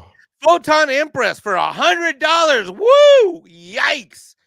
Says, Photon Empress disagrees. Says that I think Iger cares about his personal wealth. Yes, but he also cares about his legacy. I think he will go scorched earth to try and save his legacy. I think she's on point here. What say you? She's wrong. What? Ron, at the highest levels, when you interact with people at the pedigree of Bob Iger in terms of socioeconomic status, class, and fame, do you tend to run across people who are highly interested in their legacy, or are they highly interested in the present? No, look, we're first of all, most of us extremely high level people are vain, and we do care about our legacies. But I think in Hollywood, people do tend to measure their legacies by their bank accounts. Mm. And if it's a choice between more money and more enduring respect, they will choose the money every time. Yeah, their legacy exists But I in their think lifetime Photon for them. makes a point. Of course, he's a vain person, and he wants to be, and also look, if you're a public person, you have a public reputation, and you want to have, the problem is he's made such a mess of his legacy. And he is so surrounded by a culture of flattery and, reinforcement of all his own views of the world and of himself. It seems extremely unlikely that he's ever going to get any kind of realistic advice about how to manage that legacy. But Photon, if the extent that you're saying that the comment today is an attempt by him to moderate his reputation so that he seems less of an ideologue, that probably makes sense. Isn't this just a case of kind of the echoes, though? So you have somebody who's completely obsessed with their image. They finally decide, okay, politics is probably never going to happen. But now we're in this space where something big happens. He feels the need to. He feels the need to comment on this stuff just because that's who he was. Oh, yeah, is that if you're egotistical and narcissistic, then he's a player, right? You got to comment, right? Yeah. And Photon Empress, we want to thank you again. Such a great supporter of the channel. You help us keep the lights on and those that's a nice, nuclear nice hamsters fed. Very, very. Mr. Buttcrack do Media. 3 more super chats. 3 more. Mr. Buttcrack Media, who's been a member for 15 months, says, Hail Pro, and to all on the panel and to all in chat. Hail, thank you, Mr. Buttcrack Media, and please keep the juices flowing. What? SFX314 Sabretooth Raptor for $5 says, Mexican Iron Man, I'm not really fond of Alf, but I'd watch Alf, then Acolyte, and some other current modern shows and movies. Well, I was recently asked on Doomcock's stream by a super chatter, would I watch Alf or the Acolyte? And I actually voted for the Acolyte because there's less episodes, and I'd be in and out of there sooner than if I had to watch all the Alf stuff. Mike, this Only is a one left. two-parter. What's the second part say? SFX314 Sabretooth Raptor wasting his $5 again on Alf-related super chat says, I'd watch Alf and the movie I had nightmares about and didn't like it at all, which is Labyrinth, then Acolyte, or Star Trek Discovery and alike. Well, you're better. You're a good man. You're a good man. Anyone that thinks Alf is worth watching is a man of fortitude, a man of strength like you, SFX314, and I salute you for enduring such a piece of crap show. Thank you. I read that as You're the one who's out of this world, sweet baby. You're the one who's out of this world. That's fine. I didn't want to make. Sorry, Mike. It's automated. X-Wing It was gonna happens. say Sorry. something. X-Wing, when Alf is mentioned, it just plays. I can't. I read that as STDEIs, which works because it's a virus, right? STDEIs. Yeah, you had to go there. Oh, diddly. All right. I'm going to go cry in my car for a little bit. I'll see you guys. Where are you going? No, get back here. Get back here. All right. I'm back. Sorry. All right, guys, let's talk about something that's actual box office for a minute, if that's okay with everybody. And yeah, let's go back to normal for a moment. No, not you, Mark. We don't want you anymore. Get out of here. Why, it's the Hollywood Reporter. This feels more like a normal show. Here we go. Hamill McClintock, the author of this one, says box office Despicable Me 4 easily wins with $44.7 million as Longlegs stuns with record $22.6 million launch. All right, here's the news you need to know, folks. Animation continued to be the hero of the summer box office thanks to Despicable Me 4 and Inside Out 2. But Neon's Longlegs could rightly take a bow after scoring the biggest opening for an independent horror pick in a decade with $22.6 million in ticket sales. From Illumination and Universal, Despicable Me 4 easily stayed atop the domestic box office chart in its second weekend with a $44.7 million from 4,449 theaters.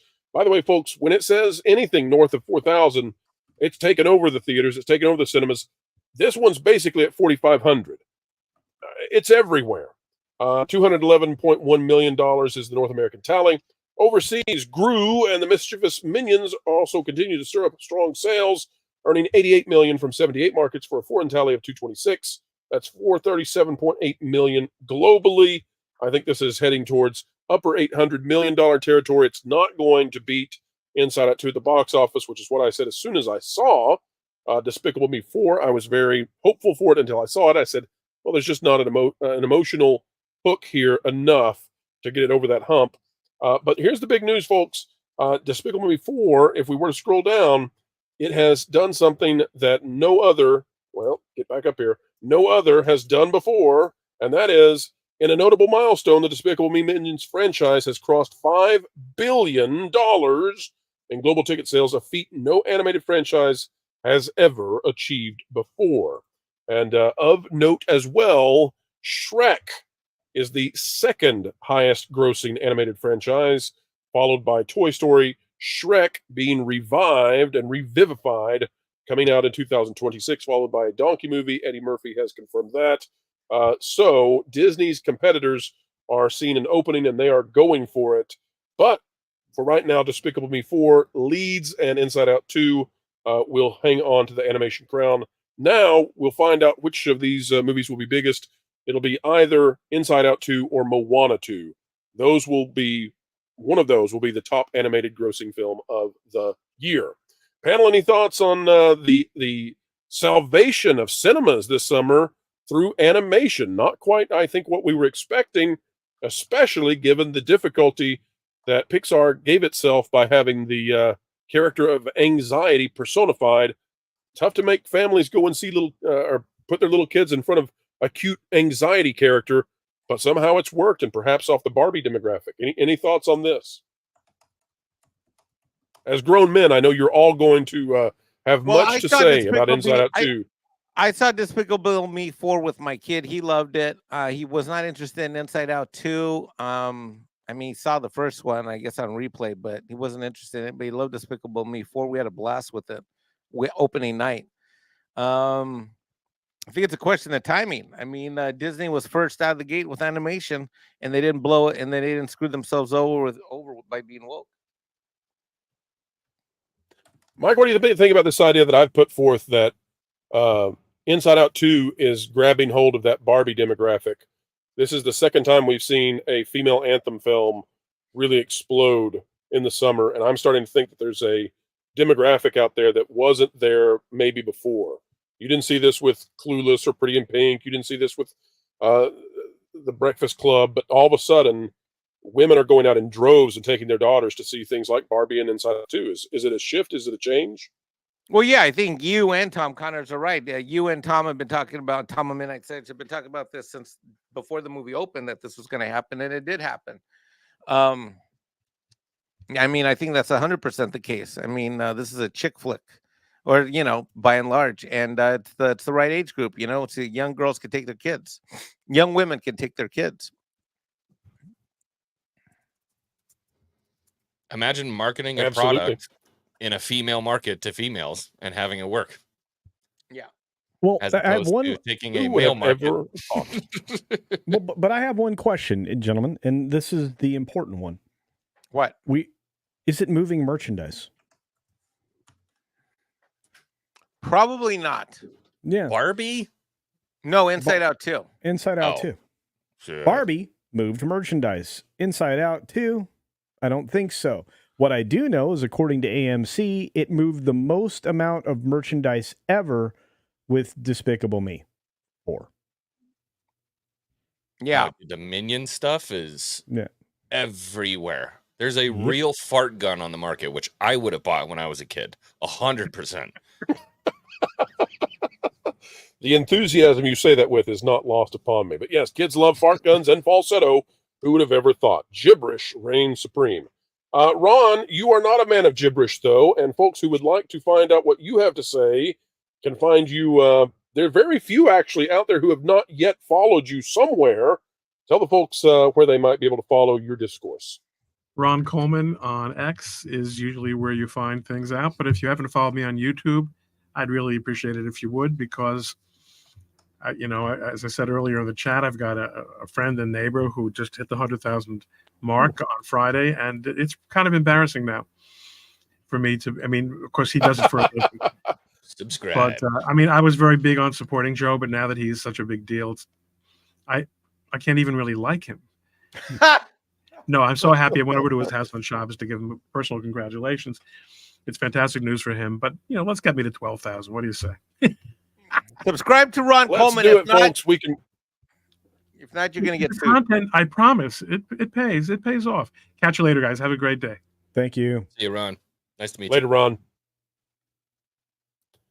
All right, folks, continuing right along. We'll put Lauren up there. Here we go. We've got more news to cover, folks. We'll get back to those super chats. Remember, no super chats left behind. Not on this show. Never, ever, never, we say. But we'd like to talk about something that is near and dear to our hearts, and that is Paul Tassi. All right, he's the new Scotty Mendelson. And take a look at this.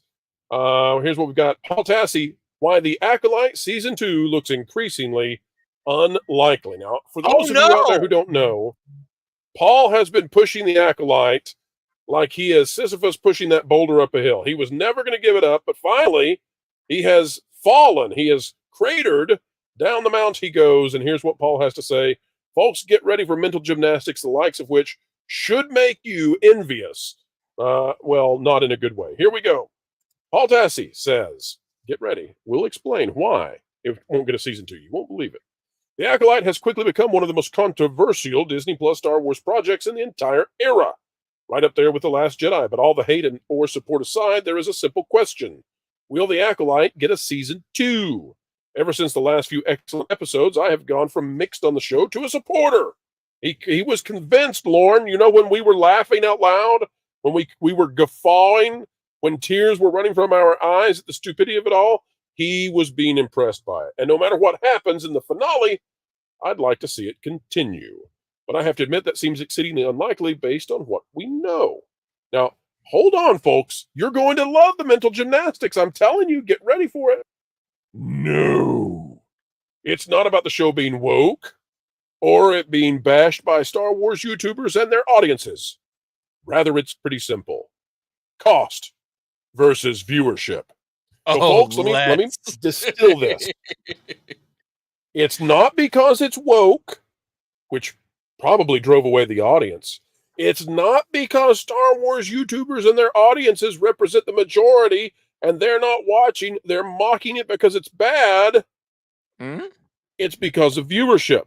So if we here, the WDW Pro Channel, if we in places like X-Wing and places like Culture Casino and all the other channels out there, Ego-Based Network and Star Wars Theory, if we say this show has terrible viewership in a YouTube video, we have no idea what we're talking about. You have to go to Forbes to read Paul Tassi say it. Guys, before I go any further, help me make sense of this conundrum of mental lapsing. What is this? You're racist? That's what I heard on The View. Ding, ding, ding. There you go. Oh, racist. That's what I heard on The View. Okay. That's what I heard on The View. I thought it was intolerable racism, Mike. Oh, yeah, sorry, you missed a word because there apparently is tolerable kinds. But no, I would agree with them in as much as I could ever agree with Paul Tassi, who seems to have the most smooth brain approach to everything ever, all the time.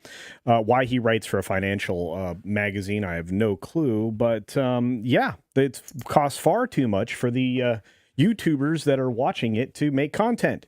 Because that's all it is. The entire audience, by the time we get through the finale on Tuesday, that you will come back here to watch the after party for, by the time you get through that episode, there will be less than half the number of people that started watching this. This is going to be the kind of epic fail that Doctor Who was this season. This is terrible. And look, if it's $180 million to get less than 3% of your audience to show up, you are not doing a good job. You are not serving your customers with this show. And outside of saying some very colorful words, I'll just say this show deserves no further effort by anyone ever. In fact, I would venture to say no one should be putting money towards Star Wars for at least a decade.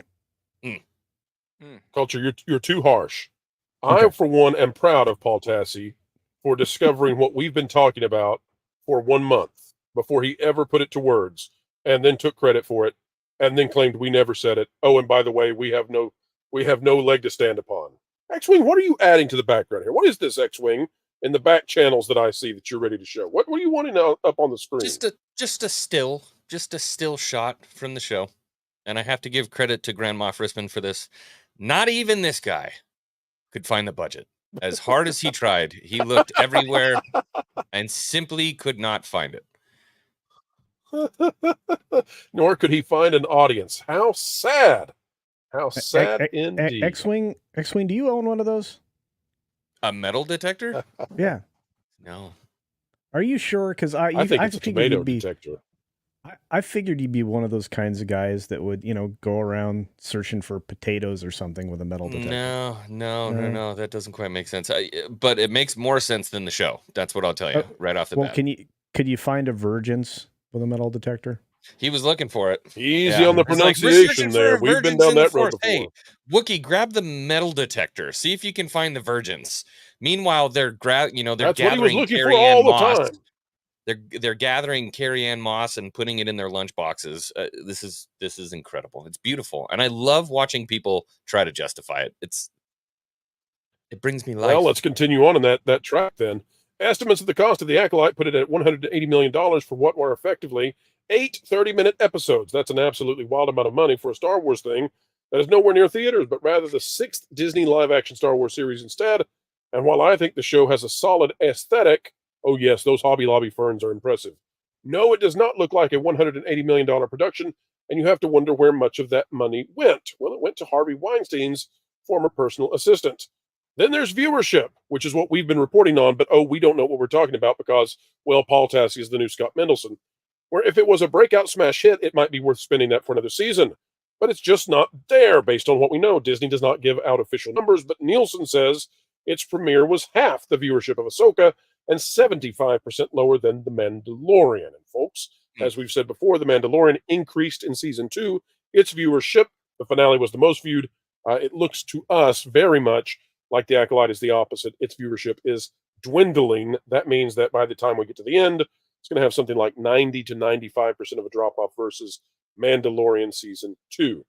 Before you say, well, it's just so bad, that's why viewership is low, you should know The least watched show is Andor, universally praised as one of the best things in Star Wars history, even past the Disney era.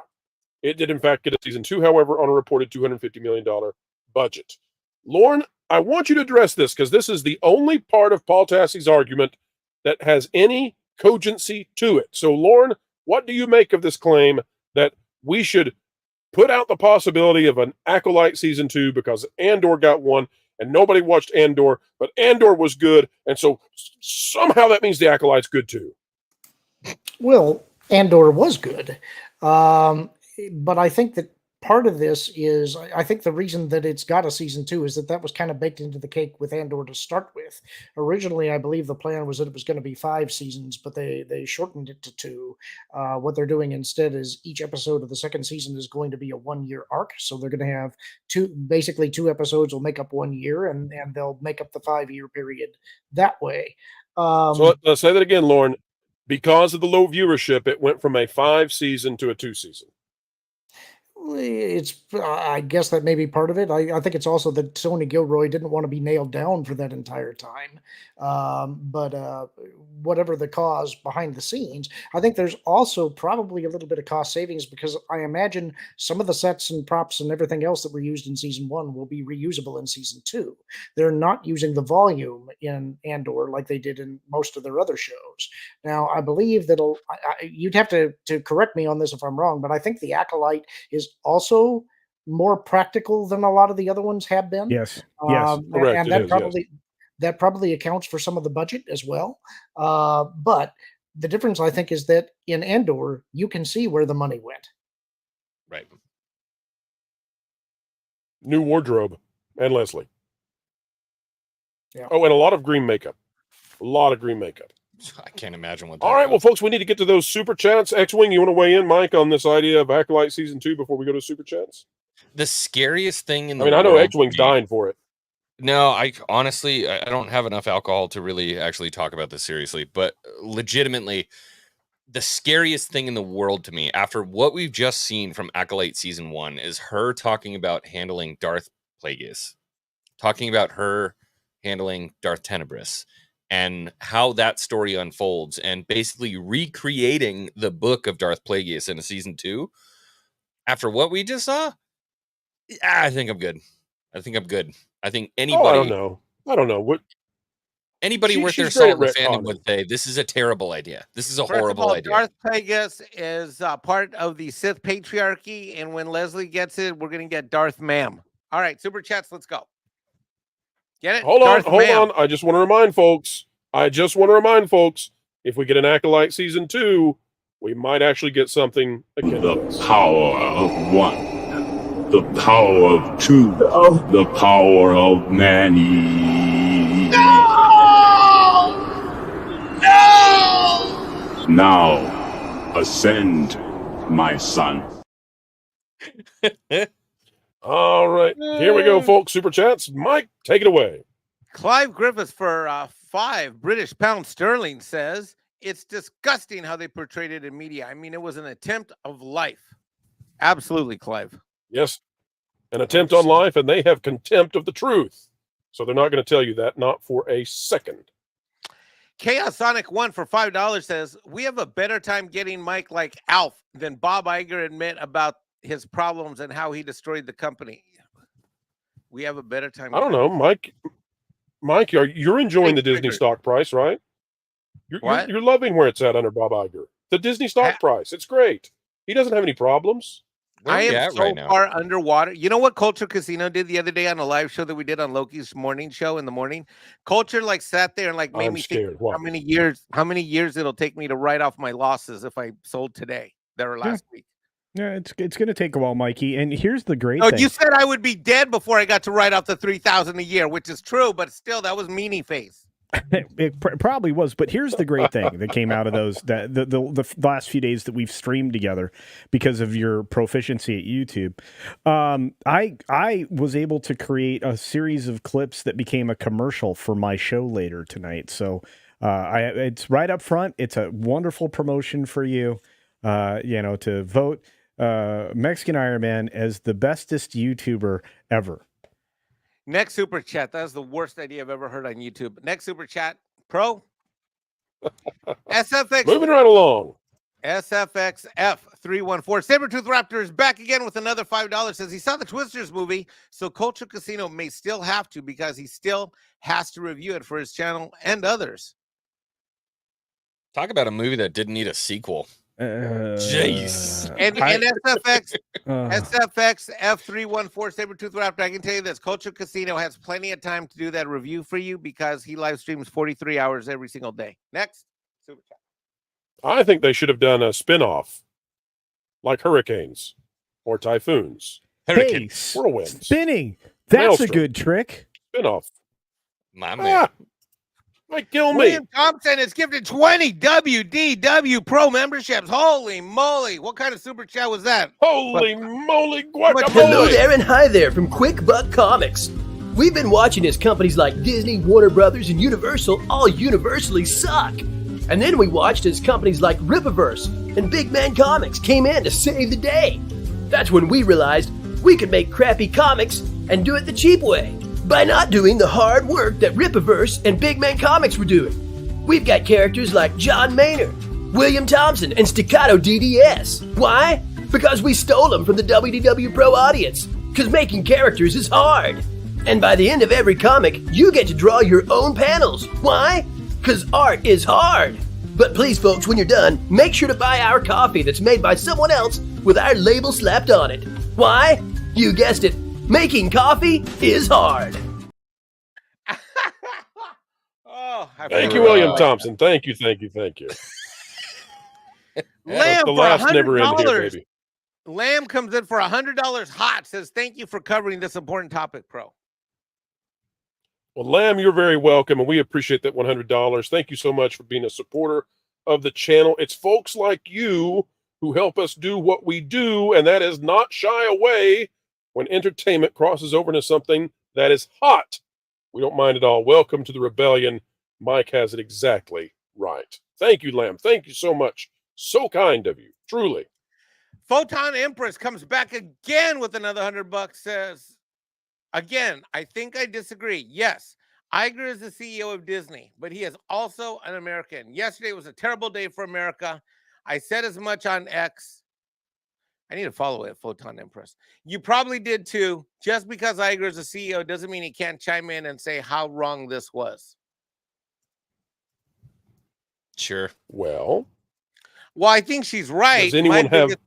My problem with it is that I think that the benevolent words of his tweet or his statement on X should match the benevolence and grace that should be exhibited by the staff throughout ABC News. Agreed. I think that you want your public statements and your private actions, as well as your public actions, to align.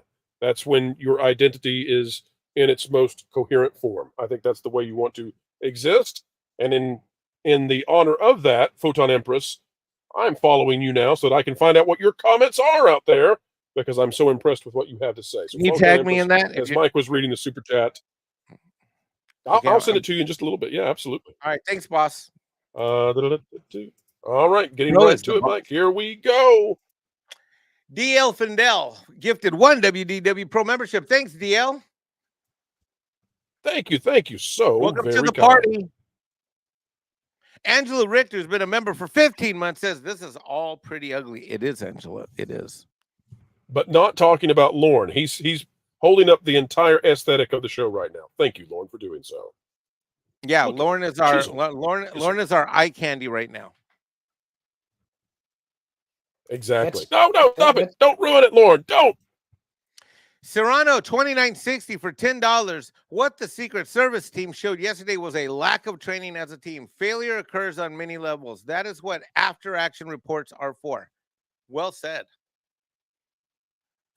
Yep. So I would say that people who put their lives in danger are commended at every chance we possibly can, and we can also declare that things went wrong, and that there should be a full investigation into what went wrong, and also that we probably won't trust the investigation because our cynicism has been proven true over the last few years. Culture? Also, I think some of those people need to learn how to holster their firearms. Oh, geez. I know who you're talking about. We'll just call her DEI hire number 2. That was embarrassing. I can do it blindfolded. In fact, I do it blindfolded and in the dark regularly just to practice. Not blindfolded, but in the dark and without looking regularly. I mean, you guys are talking about the ground team. My big problem is why in the world did somebody not have that guy pegged right off the bat and crosshairs on him? And if they did have crosshairs on him, why wasn't the shot taken? Why are there not minimum height? Well, I wonder if approval was not. Go ahead, Culture. No, go ahead. I was just going to ask, why are there not minimum height requirements for ground protection teams? Everything. If you're a head underneath the body you're trying to protect, that's a problem. Well, or like putting yourself crouching behind the person that's supposed to be the protectee. I'll be honest, guys. This was so bad. Crouching kitty. I don't. Go ahead. Well, I was just going to say this is so bad that I don't think that Trump should appear in public with the Secret Service as his main protection system. He needs a massive amount of private security. Yeah, I was going to say, what is that about the private sector? This at all.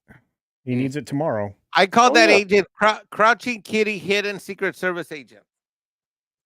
Next super chat. She did great. We're so proud of her. Spaceman for $2 says, "Hail Pro and panel. I love Mikey's rants." Well, thank you, Spaceman. Did I rant on this show yet? No, we haven't done a rant on demand quite yet. I got one stored for you that I brought just for you, Pro, for the show. It's fomenting, folks. Fomenting. It's stored in inventory just for you, just for the Pro show. All right. Magister Amaris for $5 says, back to a more fun topic. That gameplay should get in the know about indie games, such as The Coffin of Andy and Lele, truly evil twins burying their past. Culture, what say you? Yeah, Culture. I thought this was in reference to May and whatever the other chick's name is in the Acolyte. I mean, it kind of is. OSHA. That's right. Maybe. Yeah, the occupational safety and health, administration. Yeah. Maybe Leslie ripped off this indie game. I mean, she ripped off the villain from that little bucket-headed meme thing out of whatever the name of the game is. I can't remember. You know what? Elden Ring. I will look this up. Elden Ring. I will, that's right. Elden Ring. I will I've been play playing the this. crap out of We're that. on it. You listen, Magister. You may have helped us discover where Leslie gets all her ideas. Her terrible ideas. Surely the game's better though. Sweet Baby Inc. coming back with a vengeance. Aesthetic, who's been a member for 1 month, says, Mark Hamill, how is your granddaughter? Somebody called Gary. Nolan Thunder, who's been a member for 10 months, says, a Pro show at this time of day, at this part of the country, consolidated entirely in your kitchen, Pro? Well, it's called. No, we're all hanging out at Mike's house. Valiance on an airplane. Valiance on an airplane, and when a YouTuber sees an opportunity, we took it, right, Pro? We never let the audience down. If Valiant can't go, we go. If we can't go, Valiant goes, or somebody else, Because your other option was Mexican Iron Man was going to fly solo on Valiant's channel, and that's not going to happen because I don't know how these things work. All right, next super chat. Okay, it was going to be the most awkward mariachi ever. Yeah, point of personal privilege. That's not representative of the truth, Mexican Iron Man. You have a channel. Recently on your channel, you actually streamed covering the sale or your desired sale of the Oakland A's, Mr. Mexican Iron Man. Next super chat. Mark Scannell for $5 says, I don't know how tall Drunk 3PO is. He's tall. He's like 6'4". All I know is Mexican Iron Man is a Latinx YouTuber. Wait, Mark! 5'4". Where's Mark in the chat? Where is he? 4'4". 10'4". Maybe 5'3". Okay. Sindres Phoenix for $5 says, according to disparate impact under title, what is that? What is that? That's a trick. You got it, buddy. That's incorrect Roman numerals. Yeah, I think it should be Title 7. It's illegal. No, Lord, I wasn't going to say anything. I was just going to let it roll. I was going to see what Mike came up with. Hey, you know what? I'm translating all these super chats in Spanish just so I can read them in English. You zip it. Okay. Under Title IV. es ilegal para la compañías to not hire protected minorities. According to disparate impact, it's illegal for companies to not hire protected. Well, I want to be a protected minority, and I want to be the Isn't CFO. that Title 9? No, it's Title Title 3-ish. 9, right? That's Title 3-ish? Title 3. Got it. Title 3. Well, I want to be a protected minority. I want the CFO job at Disney. I'll fix things real quick, Pro. I think there's a lot of laws we need to work on repealing. Oh, okay. That's right. And Mike, we're going to get there are well, it's raining memberships out there. We're going to I know. We're going to cover that. So go ahead. All right, I'm going to move faster. I'm being like Valiant right now. Red Tigress gifted 5 WDW Pro memberships. Next. Tender Warrior 68 gifted 20 WDW Pro memberships. It's raining memberships, everybody. The Wild Man of Yavin gifted 50 WDW Pro memberships. Oh my God! At 50 memberships, Lauren takes off his shirt. He's doing it. Yeah! Go! Look out, folks. It just got sexy. Yeah! All right. If we can get 15 more, X-Wing joins the party. Red Tigress gifted 10 WDW Pro memberships. And thank you, Red Tigress. Scott Westbrook for 5 we've done it. WDW Pro memberships. 15 more. Look at that, folks. Welcome It's to time for a WDW Pro Stella. After Hours featuring tonight's entertainment, Lorne Connors. How's that? But X-Wing is not joining, so the ladies are quite sad. Well, wait, all right, folks, well, we got to say a huge thank you for all of that. Lauren's not having any of this, I'm feeling like. Oh, X-Wing has to go. He had 2 hours, but he's got to go. Be a dad. We got to let him go right now. Okay, well, before we play the celebration, then, X-Wing, tell the folks out there where they can find you. Hello, everyone.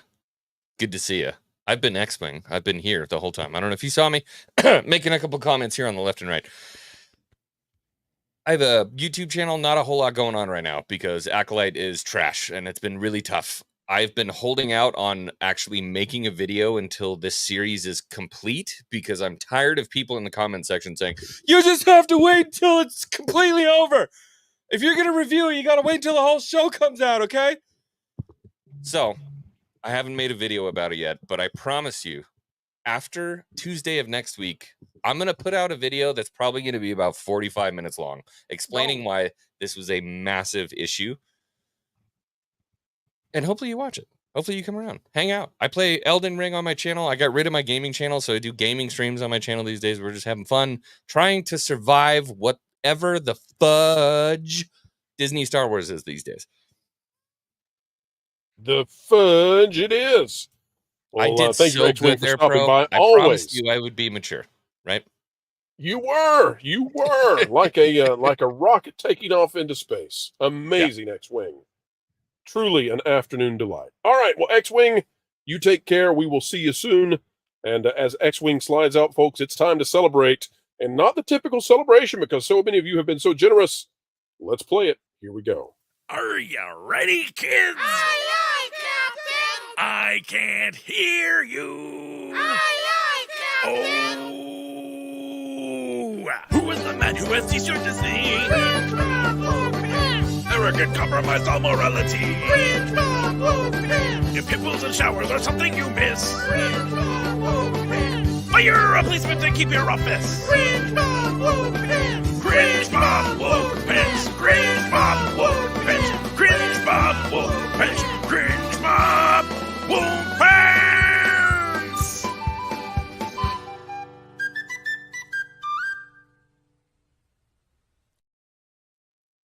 I love that. All right, folks, we've got one final story. And here we go. All right, folks, we're going to uncover for just a moment something that not easy to find in the news, but it has to do with Disney and what they always claim, apparently, that you all are the problem. The online racist, terrible trolls. Well, it turns out that they know that's not the case. Take a look at this article out of Cosmic Book News. This is a big one. Disney hack reveals Disney shut down Jeremy Renner app, not online trolls. This is by Matt McGloin and published really recently. hacker group claims to have dumped more than a terabyte of files and chat messages from Disney's Slack account. Now, folks, again, we talked about this on the channel earlier. We ourselves are not going to access any of this. And that's because we do not access stolen materials from any company. We don't do that. However, when it makes it into these articles, then we have no ethical obligation not to talk about it. And here we are. We gain a potential inside look at the inner workings of Disney, where the company seemingly blamed fans for the shutdown of the popular Jeremy Renner official app. However, it appears it was Disney itself that demanded Renner shut it down. In other words, we've caught them gaslighting. Next, you'll know, maybe from this dump, we'll find out that, hey, they made up the whole Last Jedi Russian troll bot farm idea. Oh, won't that be a shock? It is claimed that Disney has suffered a massive hack, revealing that Disney forced Jeremy Renner to shut down his popular Jeremy Renner official app. Contrary to the initial blame placed on online trolls, fans 5 years ago, the alleged data leak shows it was Disney's decision. Goes on to talk about this hack. We'll skip through that. This is the app that existed. You get the idea. Regarding the shutdown of the Jeremy Renner app back in 2019, the New York Times published an article, The Rise and Fall of the Jeremy Renner app, which was a real thing. The article says online trolls ruined the app, which allowed the Avengers actor to connect with and monetize his superfans. The article continues, online trolls have killed Jeremy Renner Official, a mobile app introduced more than 2 years ago as a gathering place for fans of, you guessed it, Jeremy Renner. The article also lies the blame on, and it gives this person who they blamed. We don't care about that. But the article goes on to blame everybody. It's not Disney's fault. It's not Renner's fault. It's the fans. It's the toxic fans. Folks, you've heard this so many times before. This should seem like deja vu. The app was then shut down. As the Times wrote, on Wednesday, the app was killed, according to an in-app message from Mr. Renner, written in a font that mimics genuine handwriting and shared by several users on Twitter. And the idea that he actually wrote that exceedingly low. However, according to the Disney hack, a user on X discovered Disney shut down the Jeremy Renner app. It says, okay, so just going through these, and this is crazy. Disney forced Jeremy Renner to shut down the popular Renner app using a non-compete clause in his Marvel contract. Internal emails show they saw it as a legitimate threat to Disney Plus and possibly all other media as well. So in an effort to defend Disney Plus from the mighty Jeremy Renner app, Disney decided that the better PR spin, apparently, according to this report, was to blame it on toxic fans and say, they're the problem. It's their fault, darn it. Lauren, this feels very much like Star Wars all over again. You think now we've got a pattern? Oh, I think there's been a pattern established for quite a while. I'm not terribly surprised. Disney is rapacious. They want to have all eyes focused on them at any given time. They will nickel and dime their customers as much as they possibly can. They do not want competition. And it should be said, culture, that the claims that Disney destroyed Splash Mountain to protect Disney Plus, looking more likely if little Jeremy Renner, the app, was big enough that Disney was like, you know what? Launch the non-compete clause and take it down. Yeah, I'm just going to say it this way. Yes, I mean, they do a lot of dumb things for a lot of dumb reasons. And this is just the beginning of this whole mess of release that's about to come out. But does it surprise us when they use the same playbook? As Lauren was saying, not only are they rapacious, they're a one-note tune, and they will always attack the fans first. And yeah, he is a challenge to them because they don't want him to be able to say whatever he's going to say. Do you know his politics? I don't think anybody does. I think that his politics he's kept to himself, right? So if you don't know his politics, decent chance he shares some of the same ideas as Gina Carano. And I know one thing, culture. Do you remember the level of vitriol that came out towards him when he was run over heroically pushing someone out of the way of that snowplow? And you had people coming out and making vicious statements about him. Yeah, and you saw some Disney people saying some ridiculous things. So, Pro... And Zegler! Wasn't Zegler part of that, too? Yeah, Disney people.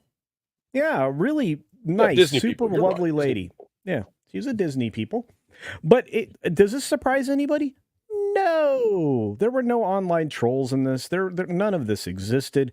This was one of those things that irritated me today. And, of course, you can't do any legal stuff from this because this Renner can't do anything legally. He wouldn't anyway because of the non-compete agreement. But this is what a lawyer would call, and it's too bad Ron is gone, fruit of the poisoned tree. So you cannot, it would not be actionable even if it didn't have anything to do with his non-compete. So there we are. But wait a minute though, culture. There's a bigger story here, I think, and that is that not only does it seem, according to this report, that Disney made up online trolls as being the reprehensible reprobates that took this down, and by the way, seems to be a familiar playbook, exactly. But not only that, but then the New York Times carried the water for that story with what would seem to be no evidence, because now we know there are no online trolls. This was made up whole cloth, and it's not. Oh, Mike, we're getting those popping noises again. It's not as if this was carried by the what would you say, the Buckingham Gazelle, right? This is not some sort of teeny weeny. There's no viewership thing. This is the New York Times carrying Disney's water of hatred. But pro, come on now. Modern day journalism is basically restating a press release. And that's basically all you're going to get. You're going to get stuff that the company feeds journalists that they want out there in the public. And that's why the trade magazines are so corrupt. It's why we can't count on almost anything that we hear out of any of these outlets. And who would be surprised to find out that stories like this are run on these outlets because they ideological align with Disney from stem to stern? Well, here's an idea. Is it more than ideological? Is it also, is there a political and monetary incentive that these companies like Disney and the New York Times share in common that causes them to apparently lie in unison? Well, I mean, there's financial incentives, access incentives. I can go through a whole lot of incentives that would exist for everybody to be telling the same story. And again, I mean, all of these companies share board of directors. All of them share the same influence from all of the large financial institutions. To me, it makes perfect sense that they all align. They have to tell the same narrative. It's called gaslighting for a reason. You have to misstate the truth as often as possible so that people will maybe believe it. Now that we know everybody's lying, that doesn't work. Mike, any chance this is the exact same story we're going to hear about Last Jedi, about the Acolyte, everything else? This is just the default go-to strategy for Disney? I think so. I think the reality is that we've got a PR marketing team, and the Disney PR machine is a lot like going into a restaurant where they never have specials of the day. Everything's right off the menu, and it's the same crap over and over again. All they do is substitute the plates out for issues and this. I mean, that's why we never get honesty and integrity, which you do get at the Pro Channel, by the way. But that's why we never get integrity and honesty from anything that comes out from a PR marketing standpoint from any of the Disney entities, in my view. No, I totally agree, and I think that where they go when they have troubles, when they need to make something go away, is they say, well, let's blame it on the pale-skinned folks of Oklahoma, Missouri, or wherever else we can find them. Let's blame the rural areas. They're the online trolls, and if that doesn't work, we'll claim it's Russia. And that's the Disney playbook, folks. Yeah, but sad that doesn't but even, true. But that doesn't even work for any of that anymore, Pro. Sorry, I didn't mean to interrupt you, but whether it be the government or one of these large institutions like this giant media institution called Disney, nobody believes that anymore because that's the same well that they've been trying to fish in forever, and there's no fish. Everybody's tired of the same bologna sausage. They don't want any. Like Mike said, I don't want spaghetti 7 days a week. I might really like spaghetti, but I don't want it 7 days of the week. And this spaghetti, now completely uncovered, folks, this is just the beginning. We'll see what else comes out of this leak. Again, we're not going to access it ourselves, and that's due to our journalistic principles. We do not use stolen materials, and technically these are stolen materials. If other outlets want to report on it, we'll be happy to report on it at that point. Now, there is one sad thing, folks, and that is we must say goodbye to Lauren as we get ready to read those final super chats. But Lauren, tell the folks out there what's coming up on Genre Guys. I'm not sure which one is going to be the next one coming up. We're actually recording 2 tonight.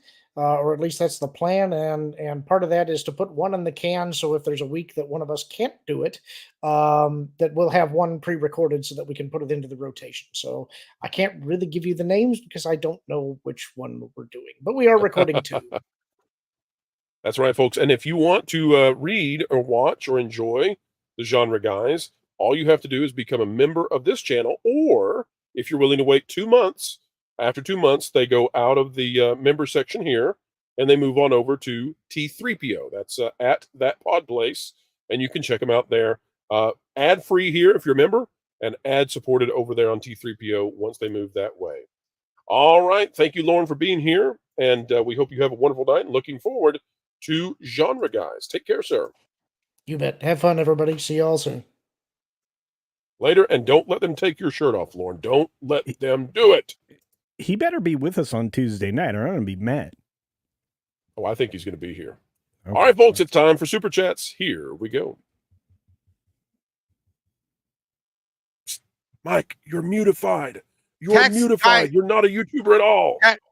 Tax guy is amazing guy. He gives Super Chat. I was sorry. You should have just stayed muted. I would do my next scenario, man.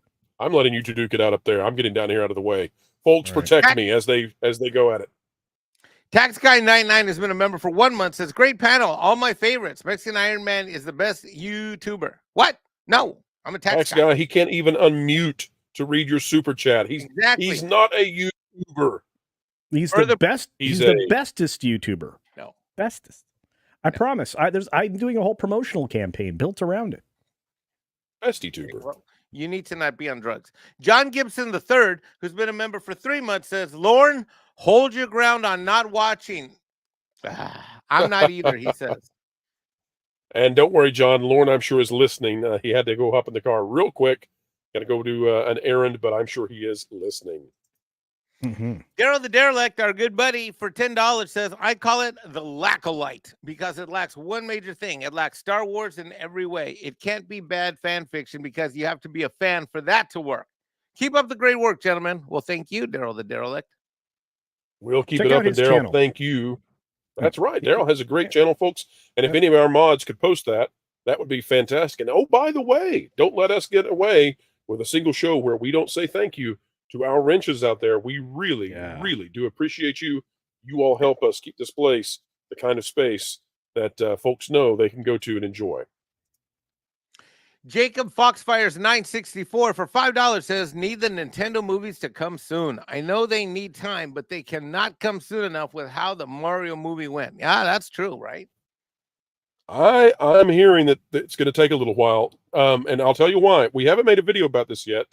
I haven't even talked about it yet. But the issue that was circumvented to some degree with the Mario movie might be a bigger concern than even I had anticipated. Nintendo is a little slow when it comes to approving and working with and collaborating. They want to get things right, and that's great. But the pipeline might be slowed down more than we had thought, and Nintendo might be going back to their old ways of kind of being tough to deal with. So we'll see how that goes, but slow pace. Thomas Preston has been a member for 6 months, says, saw Despicable Me 4 in a packed theater last night. That's awesome to hear. That's right. I would love for it to break 1 billion. It would make my day. Oh, and here is one. I'm supposed to read this one, Mike. This is $4.99 from Shrebels08, whose real name, by the way, is SHS Rebels, but, well, Valiant did what he does sometimes. And I'm supposed to say this. You cannot hold it against me, Mike. I cannot be held in contempt of Mexican Iron Man court for this. I kill me. Hey, Mexican Iron Man. I heard that you are not a YouTuber, and you love me. You really love me. Send that to Willie. Look how much he's enjoying it, folks. Look I know how he much. did. And the joy. You didn't say it right, Pro. It's Rebels. Okay, sorry. There you go. You're the one who's out of this world, sweet baby. He's never going to come back. We're never going to get Mike back, folks. And I am not to blame for this. Not me. Not Little Pro. Official Dregs for $2 says, thank you, Culture, for using my favorite insult, smooth brain. Yeah, I'm not proud. I'm not proud of it. I try not to use disparaging remarks when referring to people, but some people they don't deserve other monikers, adjectives. Smooth cerebral. Now John I got to do Graber, Michael the space- Jackson. Our good buddy John Graber, the space. Our good buddy John Graber, the space jockey, who's been a member for 10 months, says, "Culture Casino beard, thumbs up. Extra wet, moist, Lauren Hero, Mexican Iron Man, Pro applause." Oh, Mexican Iron Man gets a scotch, Pro gets a round of applause. I agree. For those just joining the show, it was that spicy. I was trying to.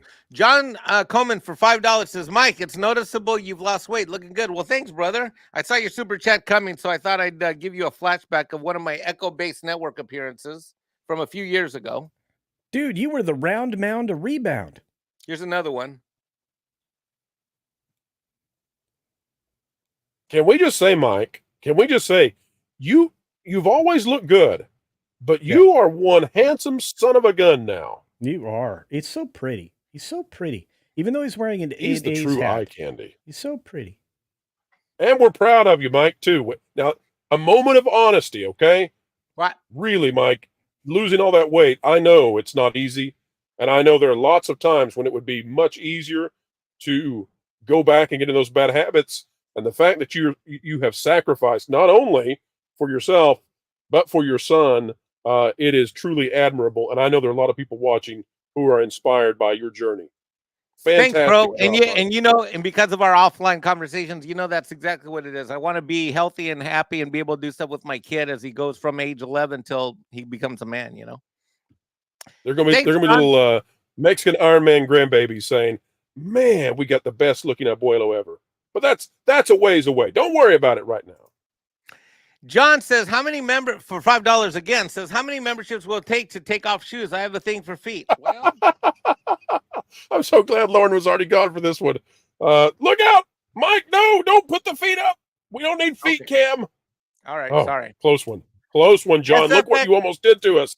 I was ready to go with that one. SFXF314 Sabretooth Raptor is back again for another $5. Says, "Mexican Iron Man is a super sage wizard on the tube." Ah, thanks. Master Super Chat Wrangler and Reader Producer Expert. Why, thank you for the compliment. Yes, but it's the 7 toes on his left foot that were about to be exposed. Thank goodness we stopped him. There's a bunch of in jokes in the time. chat right now about why I lost weight and having to do with windows and jumping, and I don't appreciate that coming from your chat, bro. And I don't have that clip, folks. I'm sorry. That's on Valiant's channel, so there's nothing to do. I have a theory about why I lost weight. We need rest.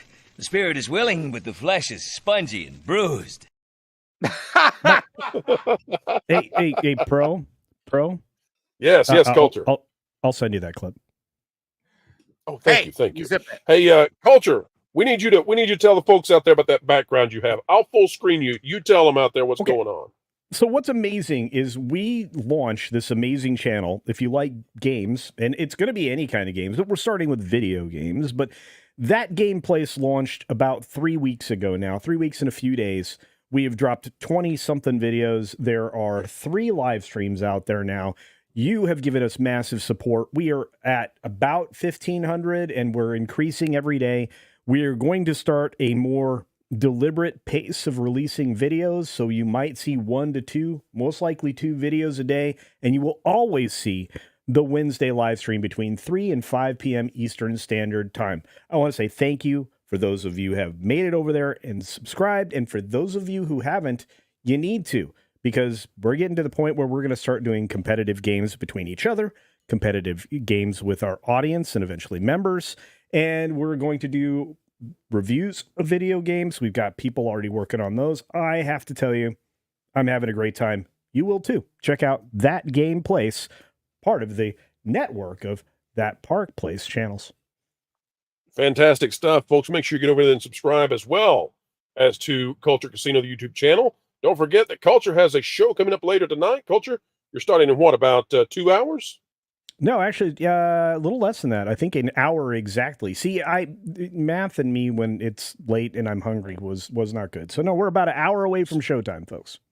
So, folks, don't go anywhere. We're going to redirect to Culture's show, and you just leave it alone. Come back an hour. Go grab a snack. Go use the restroom. Whatever you got to do, And also don't forget, of course, Mexican Iron Man is a staple of splendor over on Midnight's Edge.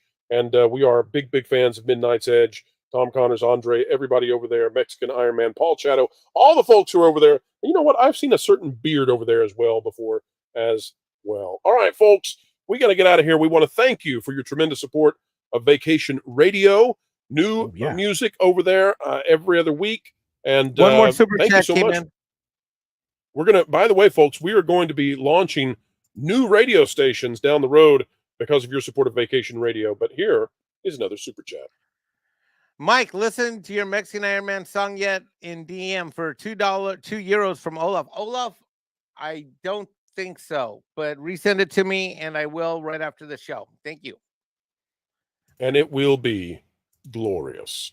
All right, folks, a glorious new live stream is coming to you next Sunday night. Valiant Renegade is back with Renegade Online. He calls it live at 5. That's because he's crazy. It's actually 6. And we'll see you then. Be there, be square. In the meantime, folks, don't forget also Midnight's Edge at noon, Monday, Wednesday, Friday. The Pro Show is live this Tuesday at noon, and then the final Acolyte after party. Be there, and don't forget, we will dare to continue to cover the news, entertainment news and analysis, even when it's spicy, even when others don't. We will go there. It does not matter. We shall not stop with the truth. Folks, we'll see you real soon. The mainstream media just can't understand how it is we continue to do what we do. They don't realize that we are powered by you, and you are 1.21 gigawatts!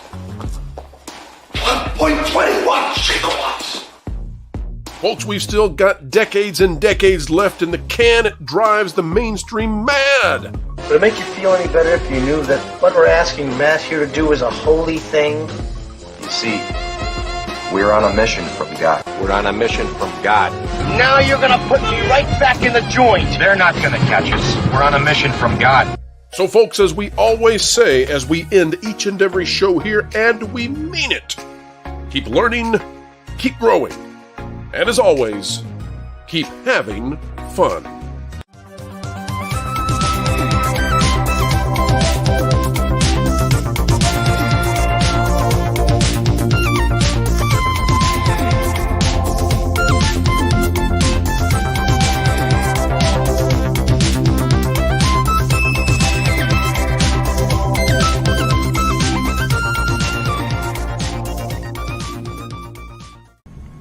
Every time they hit him,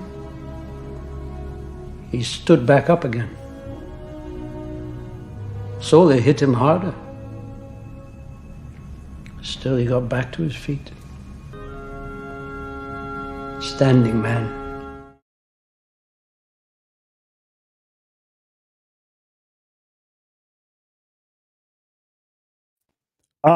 Culture. It's a super chat. You gotta respond to it. I'm doing it. From Space Dave 2000 for a Canadian 2 Buccarinos. I, Space Dave 2000, endorse that message from Culture. Thank you, Space Dave. Can't wait to see you next week. Thank you, folks. Have a great night.